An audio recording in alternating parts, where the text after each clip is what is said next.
Mirëmbrëma, mirë se erdhët në Now, mirë se erdhët në Euronews Albania. Ringjallja e Krishtit këtë të diel në Hungari solli edhe një rotacion politik. Pas 16 viteve dominancë të një partije në zemër të Europës, aty ku pushteti duke i kthyer në një lloj monopoli politik, ndodhi befasia.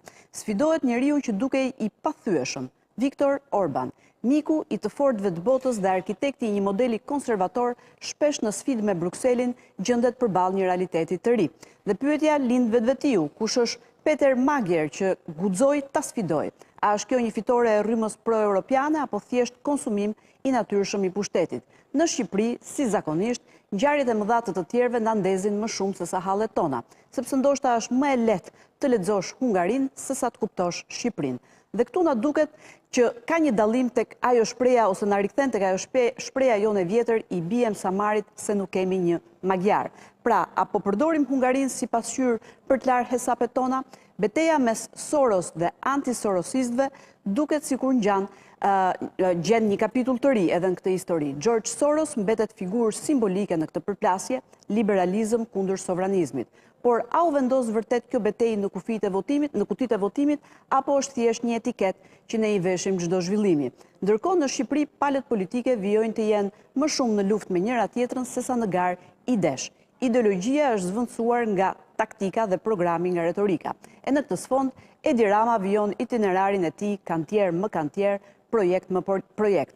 Por pyetja që mbetet është, realizohet dot rotacioni politik në Shqipëri, sepse në fund rotacioni nuk është thjesht lodhje ndaj një lideri, është besim tek një alternativë. Dhe deri atëherë ne mund të analizojmë Hungarinë me pasion, por Shqipëria më shumë se sa komente kërkon zgjidhje. Për këtë do të flasim sot, kam kënaqësinë t'ju prezantoj me panelin e të ftuarve, kam zotin Dashamir Shej, politikan, mirëmbrëma zoti Shej, shumë kënaqësi që të kam ftuar Dit Bido, deputet i Partisë Socialiste, mirëmbrëma Bido, mirë se erdhe, mentor Kikia, gazetar, analist Kikia, mirëmbrëma, mirë se erdhe Arion Sulo, gazetar, analist gjithashtu, mirëmbrëma Sulo, mirë se erdhe. Para se të nisim diskutimin, ju ftoj të ndjekim një insert çfarë ndodhi dje në Hungari.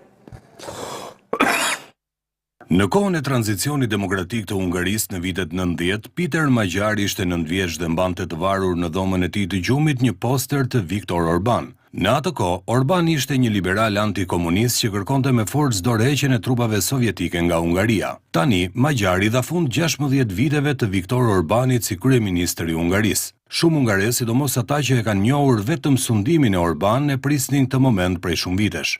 Magyar siguroi 138 vende në parlamentin me 199 ulse, një shumicë që do t'i jap atij fuqi të gjëra për të çuar përpara reformat e mëdha. Rruga e 45 vjeçarit Peter Magyar nga mbështetësi flakt i Orbanit në rival të ashpër të tij ka qenë e rrufeshme. Vetëm 2 vite më parë ishte antar i partisë qeverisëse Fidesz dhe ka qenë i martuar me Judith Varga, dikur një nga yjet në rritje të kësaj force politike dhe ish ministre e drejtësisë. Magyar shfrytëzoi një skandal për t'i dalë kundër qeverisë Orban, të cilën e akuzoi për korrupsion endemik dhe abuzime. Duke shfrytëzuar mbështetjen e re që kishte fituar, Magyar mori drejtimin e partisë atëherë më pak të njohur Tiza dhe kandidoi në zgjedhjet e Parlamentit Evropian 2024, ku fitoi një vend si deputet në Parlamentin Evropian dhe Tiza përfundoi e dyta pas koalicionit qeverisës. Rezultati atyre zgjedhjeve tregoi se votuesit hungarez dukeshin gjithnjë më të zhgënjur, jo vetëm nga partia në pushtet, por edhe nga partitë e tjera opozitare, të cilat Magyari quajti opozita e vjetër, dhe prisnin një alternativë të re të cilës t'i besonin mbështetjen e tyre. Disa orë pas rezultatit, Politico hartoi një listë fituesish dhe humbësish të rezultatit historik të zgjedhjeve të Hungarisë. Sipas Politicos, Donald Trump dhe J.D. Vance janë humbësit më të mëdhenj. Zëvendës presidenti amerikan vizitoi Budapestin për të mbështetur Orbanin, ndërsa presidenti amerikan e kishte mbështetur atë vazhdimisht. Së bashku me Trump, Vladimir Putin humbi edhe një aleat të rëndësishëm brenda Bashkimit Evropian. Për fundin e sundimit 16 vjeçar të Viktor Orban ka patur reagime të shumta edhe në Tiranë, me përfaqësues të opozitës që shpresojnë se një fund të tillë mund të ketë edhe kryeministri Rama, i cili po qeveris në mandatin e 4, dhe përfaqësues të mazhorancës që artikulojnë se e vetmja mënyrë për të marrë pushtetin është ajo përmes zgjedhjeve. Kryeministri Rama teksa uroi sot liderin hungarez Peter Magyar për fitoren në zgjedhjet parlamentare të zhvilluara të dielën në Hungari, e cilësoi atë si fillimin e një kapitulli të ri për vendin. Përmes një postimi në rrjetin social X, Rama shprehet se mezi pret të bashkëpunojë me kryeministrin e ri për të çuar përpara marrëdhëniet mes dy vendeve. Ndërsa për Sali Berishën, fitoria historike e opozitës në Hungari nuk është vetëm merit e Peter Magyar, por edhe e kryeministrit të deritanishëm Viktor Orban që lejoi zgjedhje të lira. Zoti Shej, po e nis me ju, pra tërmet elektoral bën qytetarët në Hungari duke rrëzuar Orbanin pas 16 vitesh në pushtet, po dua ta lexojmë pak me lupën e Shqipërisë ose në optikën tonë. Çfarë ka ndodhur me zgjedhjet në Hungari dhe rënien e Orban që e ka ngacmuar kaq shumë politikën shqiptare? Ka zier rrjeti nga dje dhe sot, le të themi. Pse e ndezi kaq shumë politikën shqiptare? Gjithë kjo historia e zgjedhjeve në Hungari. Ka një lloj paralelizmi, domethënë pushtete që duken absolut që kanë 16 vjetë, si që ka dhe ky Rama, se ka që bje, edhe ti kur të mbaroj, të regon që mirë keq e kanë një fundë. Se që opozita shqiptare në i farë mënyrë ka qenë pa shpresë, edhe shef një shpresë në këtë. Edhe kjo është pozitive, me thëmë drejtën. Pasaj, paralelizmi midis dy vendeve, dy popujve, dy historive, është i ndryshëm, ka nevojë për analizë më të thellë, nuk është se kjo rezultati. Atje ka humbë për shumë faktorë. Njerë ka humbë sepse një pushteti të i zgjatur e loftë, edhe kjo është paralele edhe me ne. E dyta ka humbë sepse u bë shumë vite që në i farë mënyrë e ka shkëput Hungarin nga Europa. Edhe hungarezët mirë keq janë, që thush, pjesë e historisë europiane. Zgjodhën Europën. Zgjodhën Europën, do më thënë, e afroj shumë me Rusin që ka qenë armiku tradicional i Hungarisë, i historisë hungarese. Atje, Hungaria ka ca aspekte, po t'i hysh pak më thellë, të afrëta me ne, në kuptimi që është një komp, si puna jonë, që 1/3 e kompit ndodhet jashtë territorit, janë 3-4 milion hungarez në Rumani, ka hungarez në ish Jugosllavinë, Serbi, gjithë zona e Vojvodinës. Do me thënë, këtu në këtë mes ka lujtë role, sigurisht edhe lufta në Ukrajinë, se këto janë fshinja atje, kanë edhe historitë përbashkët, edhe i pjesë e Ukrajinës ka qenë pjesë e Austro-Hungarisë. Dhe më këto janë aspektet historike, ndoshta shqiptarëve si interesojnë shumë, po të gjithë këto ka lujtë rol në zgjedhje, por kryesore është kjo. Një njeri autoritar, ka ndërë 16 vjetë, një popull i civilizuar. Që kishte dhe shumicën e parlamentit. Sigurisht pa shumicën e këto. Dhe me thënë që ndryshimet, përthyrjet, atje janë gjithmonë të mundura. Këtë biles edhe me bështetjen e njerëzve më të fuqishëm, sot haptës i erdi zëvës presidenti Amerikan. Donald Trump e telefonoj, si ka mundësi Putin gjithashtu? Komendet janë që ndoshta i bëri më shumë dëm, se za mirë. Sepse pjesa pro-europiane e kuptun që ne të shi do t'i gjumojmë kësaj rrëmës edhe ragun, në një farë mënyre. Pra Trump edhe J.D. Vance i bën më shumë dëm, thoni ju, që i bën fushatë. Nuk e di, nuk mund të them mund këtë, sepse të thash, ne interpretojmë shumicën asaj që thot bota. Në qoftë se të doni mendimin tim personal, unë them që u bë shumë mirë. Pse u bë mirë? U bë mirë sepse njërë në principin e madhë demokracisë, që alternativa ndryshimi është gjithë një gjë e mirë, kjo gjë është princip. E dyta se personazhe me thënë drejtën, unë s'ka pas një simpatit madhe, sepse gjithë kjo lëvizje midis Europës, Rusisë, Putinit, ky sfidim që i ka bërë mënyrë të vazhdueshme politikës europiane. Jo se është më e mira në botë politika. Po ne shqiptarët a duam të hymë në Europë, me Europën e kemi, si me thënë, 90% të këtij trendit politikës jashtë. Kjo s'më ka pëlqyer. Ta thash, plus që pasaj në linjën e vetë kjo personale nuk është se ka pas në i raport po e zemë pozitiv me Shqipërinë. Kjo Kosovë nuk e njiftë, për qenë, realisht. Kjo luftën në Ukrajinë ka mbajt kraun që ne mirë kemi me kraun e Rusisë. Dhe me thënë, në disa problematika që janë këtu që në afektojnë ne, Balkanit, kjo s'ka qenë kraun tonë. Dhe përdesa s'ka qenë kraun tonë, më mirë largohet. Mund vi kë, mund jetë ma keqë në është. Magyari, po, në fakt është i ri, ka dhe i drejthijet e veta, nuk e njohi vend e mirë. Unë gjykoj që e kam votu për qenë më afër Brukselit. Pra këtë zgjedhje kanë bërë qytetarët. Këtë që t'jetë më afër Brukselit, dhe po që më afër Brukselit, gjykoj që ndoshta edhe për problematikat të Ballkanit. Atje ndoshta do të mbaj Hungaria një qëndrim, si të thush, më të paanshëm. Jo këtë linjë preferenciale që kishte me Beogradin, edhe ky Orban e kishte këtë të falur hapto, si nuk është se e më qifte. Për këtë po e gjykojmë ne, se kjo është pjesa që, si të thush, ka lidhje me ne. Pastaj atë që vendosin hungarezët. Se në fakt kanë bërë një zgjedhje tamam si që bëjnë qytetarët e Europës. Sepse normalja do ishte që alternativën ta përfaqësonte e majta atje. Se kështu i bi. Mi po me që e majta hungareze. është po e majta si tu i lloj trashëgimtare e Partisë Socialiste, Komuniste, Hungarisë, pavarësisht se kanë qenë shumë më të moderuar, më të hapur se sa ne. Ato kanë zgjedhur këtë linjë, që centriste, si zgjodhën francezët me Macronin këtu e 7-8 vjet, 10 vjet përpara, 8 vjet kur i bi. Që një personazh i vetëm identifikohet jo më grupe ideologjike, po identifikohet një linjë re, një trajektore re politike që është e nevojshme në atë moment. E qartë. Do më thënë, dilet për te bloqeve ideologjike, se këshu kanë dalë dhe këtu. Se qërë ishe, ky ishe njeri Urbanit. Tash sigurisht është postu drejt qendrës. Bashkëshortja e tij ka qenë ministre e drejtësisë. E kanë votu edhe e majta. Sa i rezultat ku jato? Gjithë e majta. E kanë votu pothuajse të gjithë përveç bllokut që i kanë ngel me Urbanin. Edhe kjo është një zgjidhje që për Hungarinë mund të jetë e mirë, unë gjykoj që mund të jetë e mirë edhe për Europën sigurisht, sepse një faktor destabilizues në një farë mënyrë po largohet.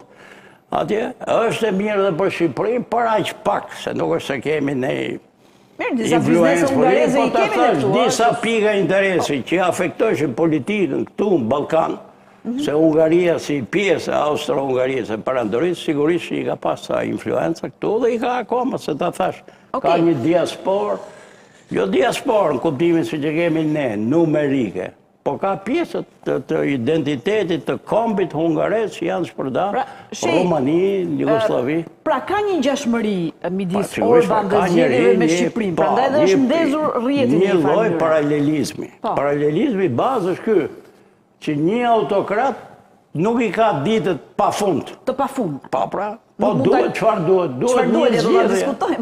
Duhet një zgjedhje. Ai kemi edhe ne kushtet si Hungaria. Se me që dhe ato në Hungari ishin këthy, kjo opozita e vjetër, si që thonë. So këthy nga opozita. Zgjodhët një trajektore të re politike, një linjë e cila të thash nuk ka shumë profil ideologjik, të thash ka një program konkret, që biles është afat shkurtur, afat mesur, që është të afrojmë Hungarinë me Europën. Të kryojmë distancën klasike që ka Europa me Rusin e me Putinin. Dhe të mbajmë këtë ekuilibër që po tenton të mbajë Europa midis administratës së re amerikane dhe identitetit vetë si Europian, se edhe kjo është një temë që e përfshin atë Hungarinë, do na përfshin dhe neve, në një farë mënyrë, do na përfshin dhe neve, po të thash ne kemi gjëra më konkrete këtu, më terre, kur i thonë, se sa ato diskorsin. Para se të shkoj tek Bido. Te zgjedhjet, pse ndezi pra? A ka një ngjashmëri historia e Hungarisë me atë të Shqipërisë, pra një lider autoritar, 16 vite në pushtet, që kontrollonte gjithçka, dy tretat, shumicë absolute. Kjo është kryesorja, po e zbërthyer mënyra si ushtroi ky pushtet autoritar i një liberali që përfundoi në një populist, një konservator, ekstremist, ishte dhe është, do të thënë deri dje e ngjashme me deri në 90% me atë që ndodh në Shqipëri si mënyra se ushtron Edi Rama pushtetin. Përveç krimit të organizuar, ne kemi dhe krimin. Organizuar e pa organizuar, ne kemi dhe krimin në zgjedhje. Ata kanë blerjet, kishin blerjet, Magjar sot ka thënë 50 deputet nuk do t'i merrni nëse nuk do blini vota, kanë blerjen e votave, po me patate, në mas. Në fshati hungarez i bler për vite me radhë nga Orban. Vota. Po doja sot tha që lejoj zgjedhje, tha Orbani, nuk është aq autoritar. Po doja thot një interes të vetë, Riti ka zier edhe për opozitën, po them njërë pjesa e parë që ngjan, ne ngjajnë dy gjymtyrët. Pra ngjan edhe autoritarizmi i tij, po edhe opozita. Ose opozita nuk ngjan fare, me thënë drejtën, po do duhet të. Do duhet të. Pra, kapje e krimi oligarkisë financiare, mediatike, gjyqësori, ndryshimi i kushtetutës, zgjedhjet, janë simptoma që kudo në Ungari dhe kurdo herë vendoseshin në plan të parë. Pra, kufizon dhe lirit, Orban në mandatet e fundit, kufizon dhe lirit, kishte 80% të medias në zotrim, oligarkët, financiar, rrethin e tij të oligarkëve. Njësoj si këtu, blerja e zgjedhjeve. Këtë njëjtat, pa, mos i përsëriti, është e kuptueshme që janë po njëjtat. Redakorti, direkt. Jo, dua që t'i shkurtoj kohën. Tjetra e opozitës është që rrjeti është ndezur më shumë edhe për këtë të parën që pra pushteti autokratik, autoritar ka një fund, sigurisht, por është kjo i takon opozitës që opozita ka thënë, edhe unë e thëmë, jo vetëm opozita, që si që është gjendja tani, është shumë e vështirë, po thuaj pa mundur që të fitojnë zgjedhjet me vot këtu. Kurse tani, nga dje, me thënë, ne kemi një shembull që nuk e kishim të Vučić, nuk e kishim të Pra ky shembull i ka frymëzuar shqiptarët në një farë mënyrë dhe politikën. Po, dhe ka krijuar dhe debatin. Pra një regjim autoritar rrezohet me vot. Me vot, kryesisht me vot, ose më shumë me vot. Tani këtu janë ato që tha zoti Shehi, që dallimet, kjo është e përbashkëta, po dallimet për mua janë shumë. Nuk përjashtohet, po pas sigurisht nuk përjashtohet. Kush janë dallimet? Më thuaj 2-3 dallime të paktën. Po në 56-ën ata janë vrarë nga rusët. Kanë vendosur kryeministrin në 56-ën, në kulmin e komunizmit, ata kanë dalë në rrugë, kanë rrezuar qeverinë, kanë vendosur qeverinë e tyre, kanë shpallur shkëputjen nga traktati i Varshavës dhe kanë vendosur kryeministrin e tyre Imre Nagin. Pas 5 ditësh kanë ardhur rusët me tanke dhe kanë bërë luftë në Ungari. Luftë guerile në Rrugica. Janë vrarë 2000 vetë.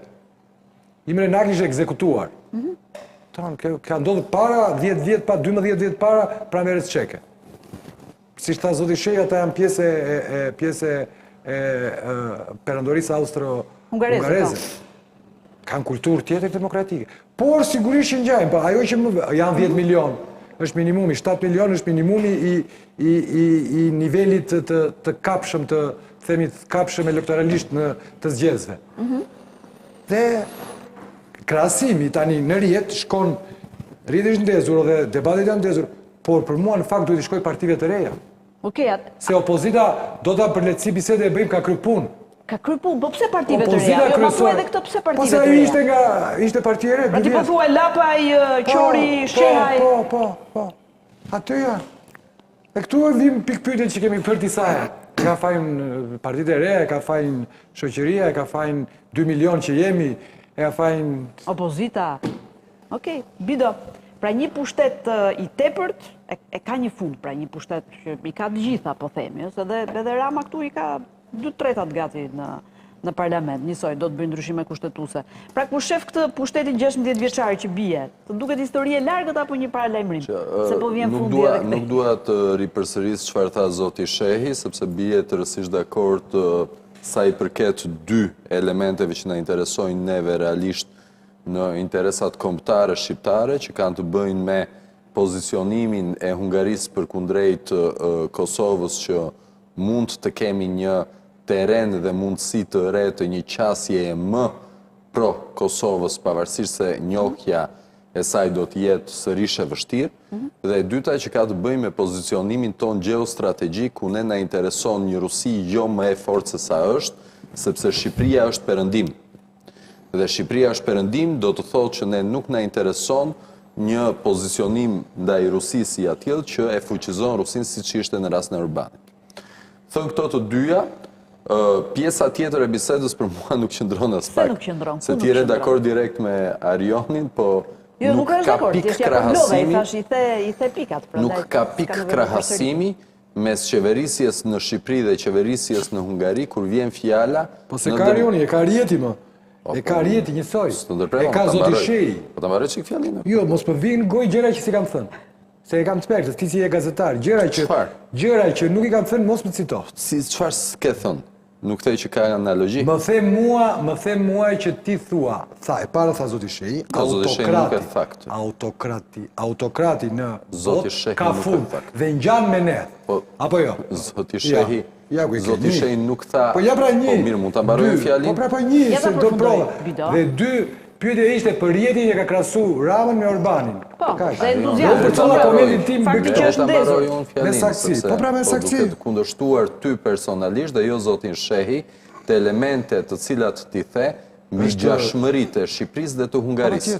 Dhe do marrë dy shembuj që të jetë qartë për opinionin publik, se kjo ndodh vazhdimisht në mediat shqiptare që unë kam qejf të kritikoj veçanërisht nga studioja jote, ku meren parullizmat edhe thjeshtëzohen bisedat, thjesht për të krijuar një helmatisje të opinionit publik. To i ka thënë Rama, to i ka thënë jo, nuk ka, unë do mbaroj. To i ka thënë Rama më mirë se ty.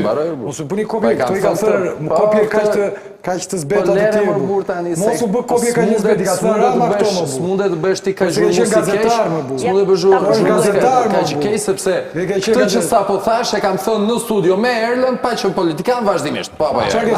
Edhe kemi dhe debatin tonë të vijuesh mbi mediat në Shqipëri. Që media e Mbi thellë. media në Shqipëri ka qenë... Si më të thoti politikani, media e thellë më bu. O, ky është qëndrimi i Ardit Si më të thotish media të gjithë, media e gjithë. Po me dhjetë qëndrimi jo, do t'je për të gjëkuar du se. Ti, shiko, e kupton qa bëni jo. Historikisht, unë jam i zgjedhur Ti e pushtet je për të do llogari medias, ti kërkon llogari medias, e kupton ku jeni? Jo te Albani, po jeni pa qenë në politika pas të njëjtin qëndrim, sepse në media ku Arion Sullo bën zhurmësi dhe nuk respekton minimumin e etikës që e ka në çdo tavolinë shqiptari, ku mundet të flasin me radh, nuk është media dhe ti e prish media. Tani ta mbaroj çka kishim do të thotë. Ose kjo është banalitet tani që po bëhet, sepse ne jemi këtu e 20 vjet. Kjo që po bën është banalitet. Unë qëndrimi im mbi media, qëndrimi im jo e bën ti banalitetin, qëndrimi im mbi formën se si be debat publik në Shqipëri është qëndrimi ka ershëm. Kur kam qenë gazetar me ty, i njëjti qëndrim ka qenë. Ku ke debatuar ti me mua? Pse se thua? Ti ke qenë krau tema, ti ke qenë kundër qeverisë. Pse se thua më burr? Po qëndrimi mbi mediat po them. A ka qenë ti kritizerin? Si mund të fuz mbi media? A ka qenë ky imi gjithmonë? Ku e mbaj mend tonë? Ku ke pasur devotis mallën e kemë morën të vogël. Dhe bën të analizat vogël. Ku ke pasur zëpër media për kritikën e medias po. Po ja kemi ardhur këtu. Kemi ardhur këtu. Kemi ardhur këtu. Por ti ke qenë ka pasur një qendrim apo jo? Kush e di? Zonë të media kush e di ose jo? Në media që bësh analizë jo. I falë zonë të media kush e di ose jo? Po s'ke qenë referencë po. Zot thon më zot. Ky qendrim ka qenë në këtë studio pa që po si mund të qenë pushtet, si mund pushtet mund të kritikoj media, duke qenë vetë për llogari. Helmatisje, banalizimi i debatit publik dhe ti je shkëlqenë të drejtim. Bido, ta lëm se tek çështja të cilën te çështja në cilën nëse më lejon nëse na jep të drejtën e fjalës Arioni se drejta e fjalës duhet lypur në këtë vend. Debat është ky po. Nuk ka analogji mes një vendi i cili kur bën një ndërhyrje në drejtësi i jep pavarësi drejtësisë, siç është reforma e drejtësisë e bërë në këtë vend, nga kjo shumicë qeverisëse, dhe një vendi i cili kur bën ndërhyrje në sistemin e drejtësisë tenton që të imponojë të gjithë kahun e vet politik të kapi pra sistemin e drejtësisë, siç ka bërë Hungaria e Orbanit. Dhe kjo nuk është thjesht ndërhyrja në sistemin e drejtësisë. Kjo ka të bëjë me hapësirat demokratike të vendit. Pra, një vend i cili ka spakun përballë qeverisë, me një vend ku qeveria është spaku, nuk është e njëjta gjë. Prandaj nuk ka asnjë lloj analogjie, duke marrë këtë shembull të thjesht, mes Shqipërisë dhe Hungarisë, mes autokracisë dhe një vendi i cili ka probleme demokracie padyshim, por që është ende në kushtet e demokracisë liberale. Nuk unis vetëm nga kjo, Arioni, kur bëri analogjinë. Jo pa tjetër, po thjesht nuk unis vetëm nga kjo. Unë do marr disa shembuj. Nuk mund të ketë analogji mes një vendi ku lista e pronarëve të mediave, të gjitha mediave, kombëtare dhe 90% mediave lokale, janë biznesmen të cilët janë produkt i qeverisjes të hungareze të Orbanit, sepse atë bëri Orbani me mediat, me skemën mediatike, në Hungari, dhe një vendi ku pronarët e medjave janë ose ata që kanë qenë gjithmonë, pavarësisht flirtit me pushtetin që mediat e bëjnë këtë në mënyrë të vijueshme, po edhe kritikën e bëjnë në mënyrë të vijueshme, dhe ose aktorë të rinj të cilët nuk janë të lidhur apo produkt apo bij, le të themi, politik të drejtuesve politik. Pra, kur flasim për demokracinë, mjafton këto dy shembuj për të parë debatin publik, mediat, kritikën dhe sistemin e drejtësisë, kontrollin, llogaridhënien penale, për të kuptuar që nuk ka asnjë analogji mes Shqipërisë dhe Hungarisë. Mes Shqipërisë dhe Hungarisë. Nuk ka asnjë lloj analogjie. Kemi të bëjmë me një vend i cili po shkelte rregulla të qarta të demokracisë dhe për këtë është ndëshkuar nga Bashkimi Evropian, dhe një vendi i cili ka bërë reforma të thella për të arritur këto lloj standardesh dhe i ka arritur dhe për këtë është vlerësuar, duke marrë si pikë referimi Bashkimin Evropian, pavarësisht se unë personalisht nuk i besoj kur kësaj paternalizmi të ndërkombëtar. Përveç kësaj Pra, analogjie. te standardet e demokracisë. Në këtë kuptim, lindja e një force politike anti-establishment në terenin hungares, padyshim që kishte më shumë hapësirë, sepse edhe kushtet e demokracisë ishin më të ngushtuara, e para, dhe e dyta, flirti mes Orbanit dhe Rusisë ishte një ndër temat kryesore të kësaj fushate zgjedhore të atyshme, ku dolën dhe bashkëbisedimet mes ministrit të jashtëm hungares dhe atij të jashtëm rus, që flisnin për ndërhyrje të deri diku të jashtëligjshme, po ndërhyrje patjetër politike të Rusisë në Hungari, që në rastin shqiptar nuk kanë asnjë lloj analogjie. Mirë, zoti Shehi tha edhe pushtetit tepërt, pra 16 Po kjo është një element, prandaj doja shumë vite, pra që kur ti janë gjithçka, aty të vjen dhe fundi. Prandaj nuk e kundërshtova zotin Shehi, sepse unë po kundërshtoj elementin e krahasimore që ne nuk e kemi. Pushteti në kohë të gjatë, patjetër që pushteti në kohë të gjatë ka konsumin e vet, po sikurse pushteti në kohë të gjatë jo domosdoshmërisht është një tregues, pra nuk është ti ke pasur dhe në demokraci liberale, ke vjetra shembuj që pushteti ka qenë në kohë të gjatë. S'dua të marr emra se do themi pastaj Shqipëria nuk është Gjermani për shembull, po ti ke këto lloj shembush. Diferenca bëhet te hapësirat e demokracisë, që Shqipëria nuk është e krahasueshme me Hungarinë. Pastaj për të hyrë debatit brenda nesh, patjetër që nuk ka as sens logjik, është gjithmonë kjo tendenca u kap Maduro, tani në Shqipëri erdhi fundi i Ramës, pastaj ra filani do bjerë dhe Rama, pastaj ra Orbani do bjerë dhe Rama, është në 4 ditët në jo se ka banaliteti, po nuk thash shef. Po ky ka bisedë banale diskutim në rrjet e Rama si Maduro. Po këtë e ka thënë Partia Demokratike, eksponent Partisë Demokratike. Kush është i Partisë Demokratike? Po kush është i Partisë Demokratike? Mund të komentoj edhe ndonjë tjetër vetë shteja, po duhet të nisë debatin këtu, të themi çka ka thënë Rama për ujin e pishëm 2013. Dua të them diçka tjetër që nuk jeti qendër e botës. Vetëm ta përfundoj video që shkoj tek IKEA, sa kam pyetje tjetër. Pavarësisht se edhe unë do doja të ishe qendër e botës, po nuk je. Tani, në këtë lloj debati banal që ndodh nganjëherë nga eksponentë të caktuar, futemi edhe në këtë debat, të cilën e bëjmë dhe sot, sepse po ti jetë për analogjinë historike, analogjinë, më falni, partijake, ne kemi indicje dhe raste që Partia Demokratike në fakt ishte me Orbani në këto zgjedhje, kishte dërguar madje është aleati edhe eksponent. Jo, s'është e vërtet kjo. Që eksponent është, jo kanë shkuar vëzhgues për këto zgjedhje, ka qenë Ojar Bylikbashi, po ka qenë edhe Blendi Klosi. S'është e vërtet. Tiza është pjesë e partive popullore, Orbani, Fidezi nuk është pjesë e partive popullore. Si konservator mbase. Po nuk është e vërtet, sepse Tiza është pjesë e të njëjtit grupim politik me Partinë Demokratike që janë Partitë Popullore Evropiane, Fidezi nuk është pjesë e PPS, është një rrymë tjetër më konservatore djatë, jo në të njëjtin grupim politik me Partinë Demokratike, dhe Partia Demokratike kishte çuar njerëz të cilët mbështesnin Orbanin dhe rrjedhimisht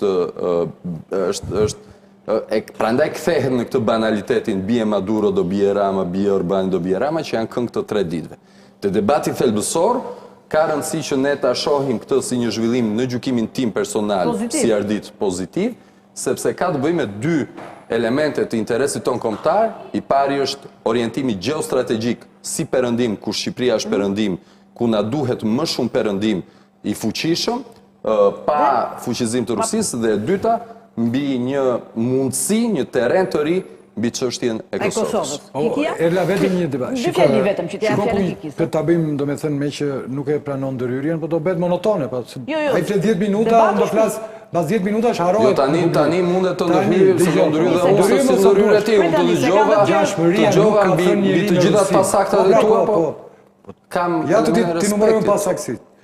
Nuk ka thënë njeri që duhet kapet ngjashmëria. Bëhet spekulim në bisedë për të hequr vëmendjen. Ngjashmëria është e autokracia lokale që kemi ne dhe që kishte ai zotëria. Sistemi drejtësisë media çaja, këta po si dëgjove këto. Ja, do t'i mbaroj. Do t'i them dhe aty një të parë që se përmendën. Ne këtu sipas raportit fundit të institutit nga më të prestigjioze të botë jemi autokraci Po duhet të thotë cili institut njerë po është prestigjos. Elektorale. Jemi Institut elektorale. është prestigjos. Po pra po, Po emrin e institutit. Videmër është institut. Si që nga prestigjos, në gjithë botën. Thuaj një emrin se se përmend. Për te se sa prestigjos është në historinë rregull, vetë. jemi në rregull me këtë. Jo, nuk jemi. Autokraci elektorale. Nuk e ka lexuar zotëria këtë. Pra ti je autokraci, po me zgjedhje, të cilat janë ashtu siç janë. Kjo ishte ngjashmëria. Pra Urbani s'bën zgjedhje, ti nuk bën zgjedhje. Ai ishte parti shtet, ti je parti shtet sipas OSB-s, jo sipas meje. Ky është banaliteti. Nuk është e thënë kjo. Këtë rast Urbani bën zgjedhje. Nuk është thënë kjo të Që një OSB-ja. parti shtet nuk e ke në raport në Nuk OSB-s. është kufiri midis partisë dhe shtetit është fare i padallueshëm. Ti nuk e ke që ke Kjo o parti ai shtet. unë pasaj këtu nuk e kemi ne në parti shtet dallimin në raportin e OSB-s. Nuk e ke që je parti shtet. Okej, ta gjejmë pak tani këtë. Patjetër, ta Jo, gjejmë. mirë, gjej. sa ta gjeni- Jo, si, po ti e gazetare, di që parti shtet aty është dallimi, është shumë i zbet. Kjo këtë themi Kufit bisedë. mes Apo partisë s'është dhe kështu. shtetit. Po. Iku një e pasakci, Nuk dy e është. madh. Dy, kapja e reformës në drejtësi. Reforma në drejtësi nga spaku, po ligjet, ai ka të bërë ligjin, ai ka bërë amendamentin me emrin e vet. Unë nuk pezullohem. Ai ka marrë francezët dhe italianët dhe ka thënë me gojën e tij për politikën penale, për para burgime, të gjitha. Cili ka politika Qartë, penale me ai me reformën zotri, drejtësi? ky zotria që ka votuar Ky zotria që vjen këtu, ky ka votuar për t'i mbajtë imunitetin Belinda Ballukut për të penguar drejtësinë. Po. Çfarë bën Jo për Orbani? penguar drejtësinë, drejtësia vazhdon e tonë. E di që drejtësia vazhdon e tonë. Si e tonë?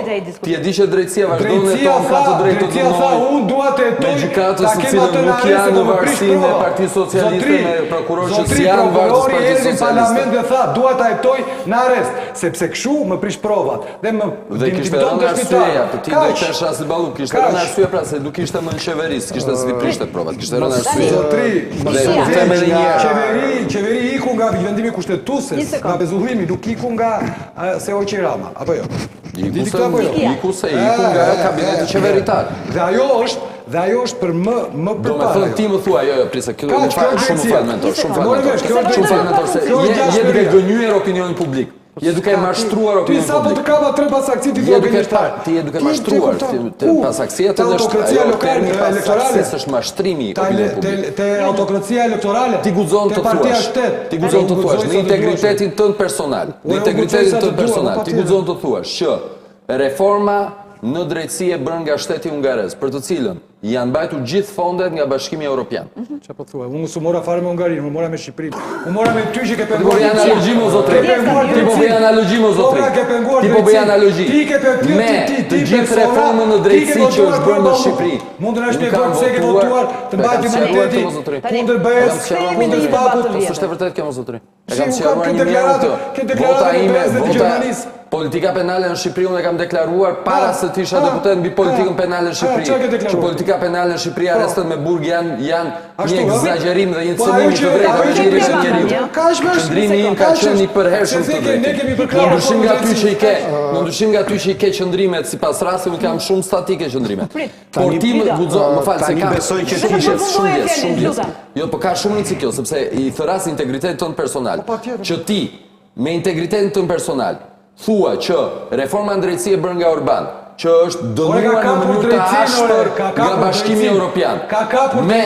Me reformën drejtësi dhe të gjitha gjërat cilat janë bërë mbi drejtësinë në Shqipëri, që janë përgëzuar në masë nga Bashkimi Evropian, janë një gjë. Bashkimi Evropian ty të integritetin tënd personal. Bashkimi Evropian që po pengon ti e thua integritetin tënd personal të. Po më lekto. Ti e thua pra ti mund të analogjik. Se ti duke mashtruar opinion publik. Je duke mashtruar. Bashkimi Evropian ka bllokuar fondet ndaj Orbanit për atë reformë drejtësi. Bashkimi Evropian po mbyll kapitullin e Shqipërisë në reformën drejtësi. Jo. Po. Ti ka bllokuar ty. Nuk i ka bllokuar. Kaq. Nuk i ka bllokuar. Unë ti mashtroj, s'ka gjë. Nuk i ka bllokuar. Nuk i ka bllokuar. Ti kur të merret vendimi për pak ditë, çfarë do thuash? Sepse nuk janë bllokuar. Në gjeti akti që është bllokuar. Se ke qenë gazetar, lexon ti bën Gjermaninë, Hollandën, që tha duhet të kishte një herë. Zotri po them një herë. Ke të bësh me një vend që reformën drejtësi bllokoi gjithë fondet dhe është fakt dhe një vend që po mbyll kapitullin e reformës drejtësi, kapitullin e drejtësisë në bazë të kësaj reforme që ka bërë. Si guxon që bën këtë lloj analogji? Ju sapo ka ai pengon reformën drejtësi, ai pengon drejtësi, ka drejtësi, ti ke pengon drejtësi. Ti s'ke integritet të folur. Ti s'ke integritet të folur. Në Shqipëri ti ke përballë spakun, përballë ekzekutivit siç duhet të jenë një vend demokratik. Në Ungari ti nuk e ke sepse është ndërkyr që të mos ekzistojë pavarësisë e strukturave të prokurorisë. Dhe ti nuk ke integritet në këtë që flet. Ti flet vetëm në bazë të interesit për të nxjerrë. Shikoj, etiketimet mua kapën me argumente profesional, po them personal. Profesionalin tim se nuk e bën dot ti. Ku? Një njeri që ka votuar për Belinda Ballukun nuk e bën dot këtë vlerësim. Unë nuk votoj për emra, mo zotri. Patjetër që nga ty. Ti e ke në emra gjë, ti e ke në emra. Unë kam në parime. Unë kam në parime. Kam qenë në këtë studio, në këtë studio vitin 2023, kur ishte rasti Beleri, që unë me Beleri nuk besoj se kam qenë një. Dhe kam thënë të njëjtin qëndrim, që në këtë vend, politika penale, kam thënë të njëjtin qëndrim, politika penale, arrestet me burg, janë abuzimi drejtave njeriu. Si janë si ty që ndryshon qëndrimet në bazë të interesit të tërës. I kam shumë statike. I kam shumë statike. I kam shumë statike. Opozitarizmi tani ka një gjë këtu. Reforma drejtësi pra. Unë duhet të analogjimin e reformës që ai që krizën e Hungarisë. Unë nuk mendoj që ai që vërtet më shumë dhe ai që flet më gjatë thot gjëra më të mençura. Pikërisht. Tani, nëse do ta respektojmë pak të debat, le ta respektojmë edhe në dimensionin kohor.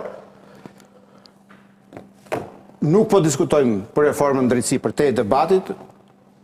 Çështja është, a ka impakt ajo që ndodhi në Hungari në mjedisin ton politik dhe dallimet apo pikat ku priten drejtëzat tona. Dhe unë mendoj që në raport me realitetet politike padyshim që ka goxha ngjashmëri. Jetë gjatësia në pushtet, e cila ka treguar që gërryen, korrupton, bën autoritar gjithkënd, pavarësisht historisë së kulturës politike që mund të ketë.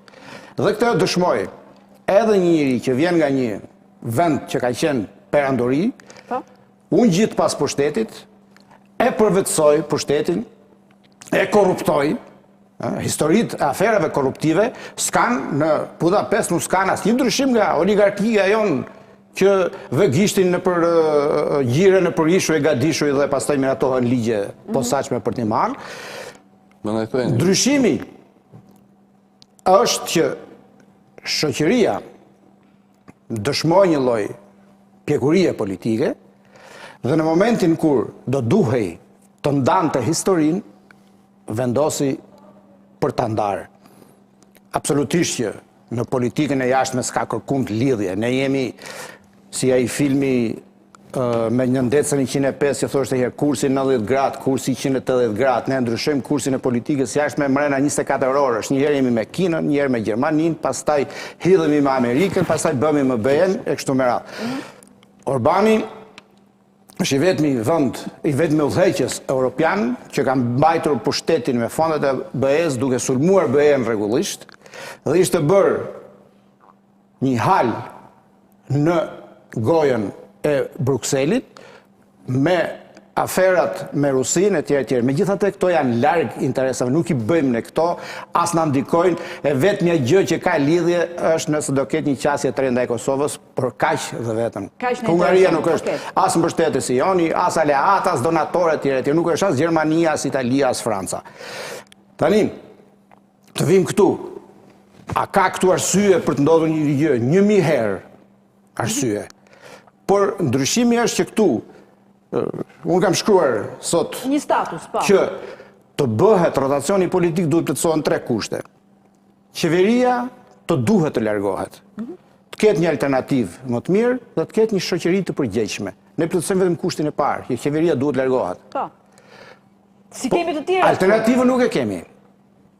Dhe shoqëri nuk e kemi. Çfarë nuk kuptoj me këtë? Po. Ky zotria, ky ka qenë aleati i këtij deri dje. Kuptoj që aty Orbani, njësoj si Rama, njësoj si Berisha, e kishin bërë tokë të djegur nën të dhe nuk lëshonin pe askund. Atëhere, ky është kput për të krijuar një rrymë të re politike, jo me qasje të re ideologjike. Ai është kopja e Orbanit. Në të gjithë politikën e jashtëm përjashtuar raportet me Rusinë. Por për konservatorizmin, qasjen me BE-n, me gjitha, jo familja, jo e djathë, ai është një kopje e Orbanit. To është i djathtë. Po patyshim. Por pra Orbani ai reagoi sepse nuk gjeti hapësirë brenda partisë së Orbanit për të qenë një lider, sepse Orbani është njësoj si Berisha, njësoj si Rama, që nuk lënë kënd të ngrej kokë brenda partive të tyre. Por ky doli. Kjo gjë mungon tek ne.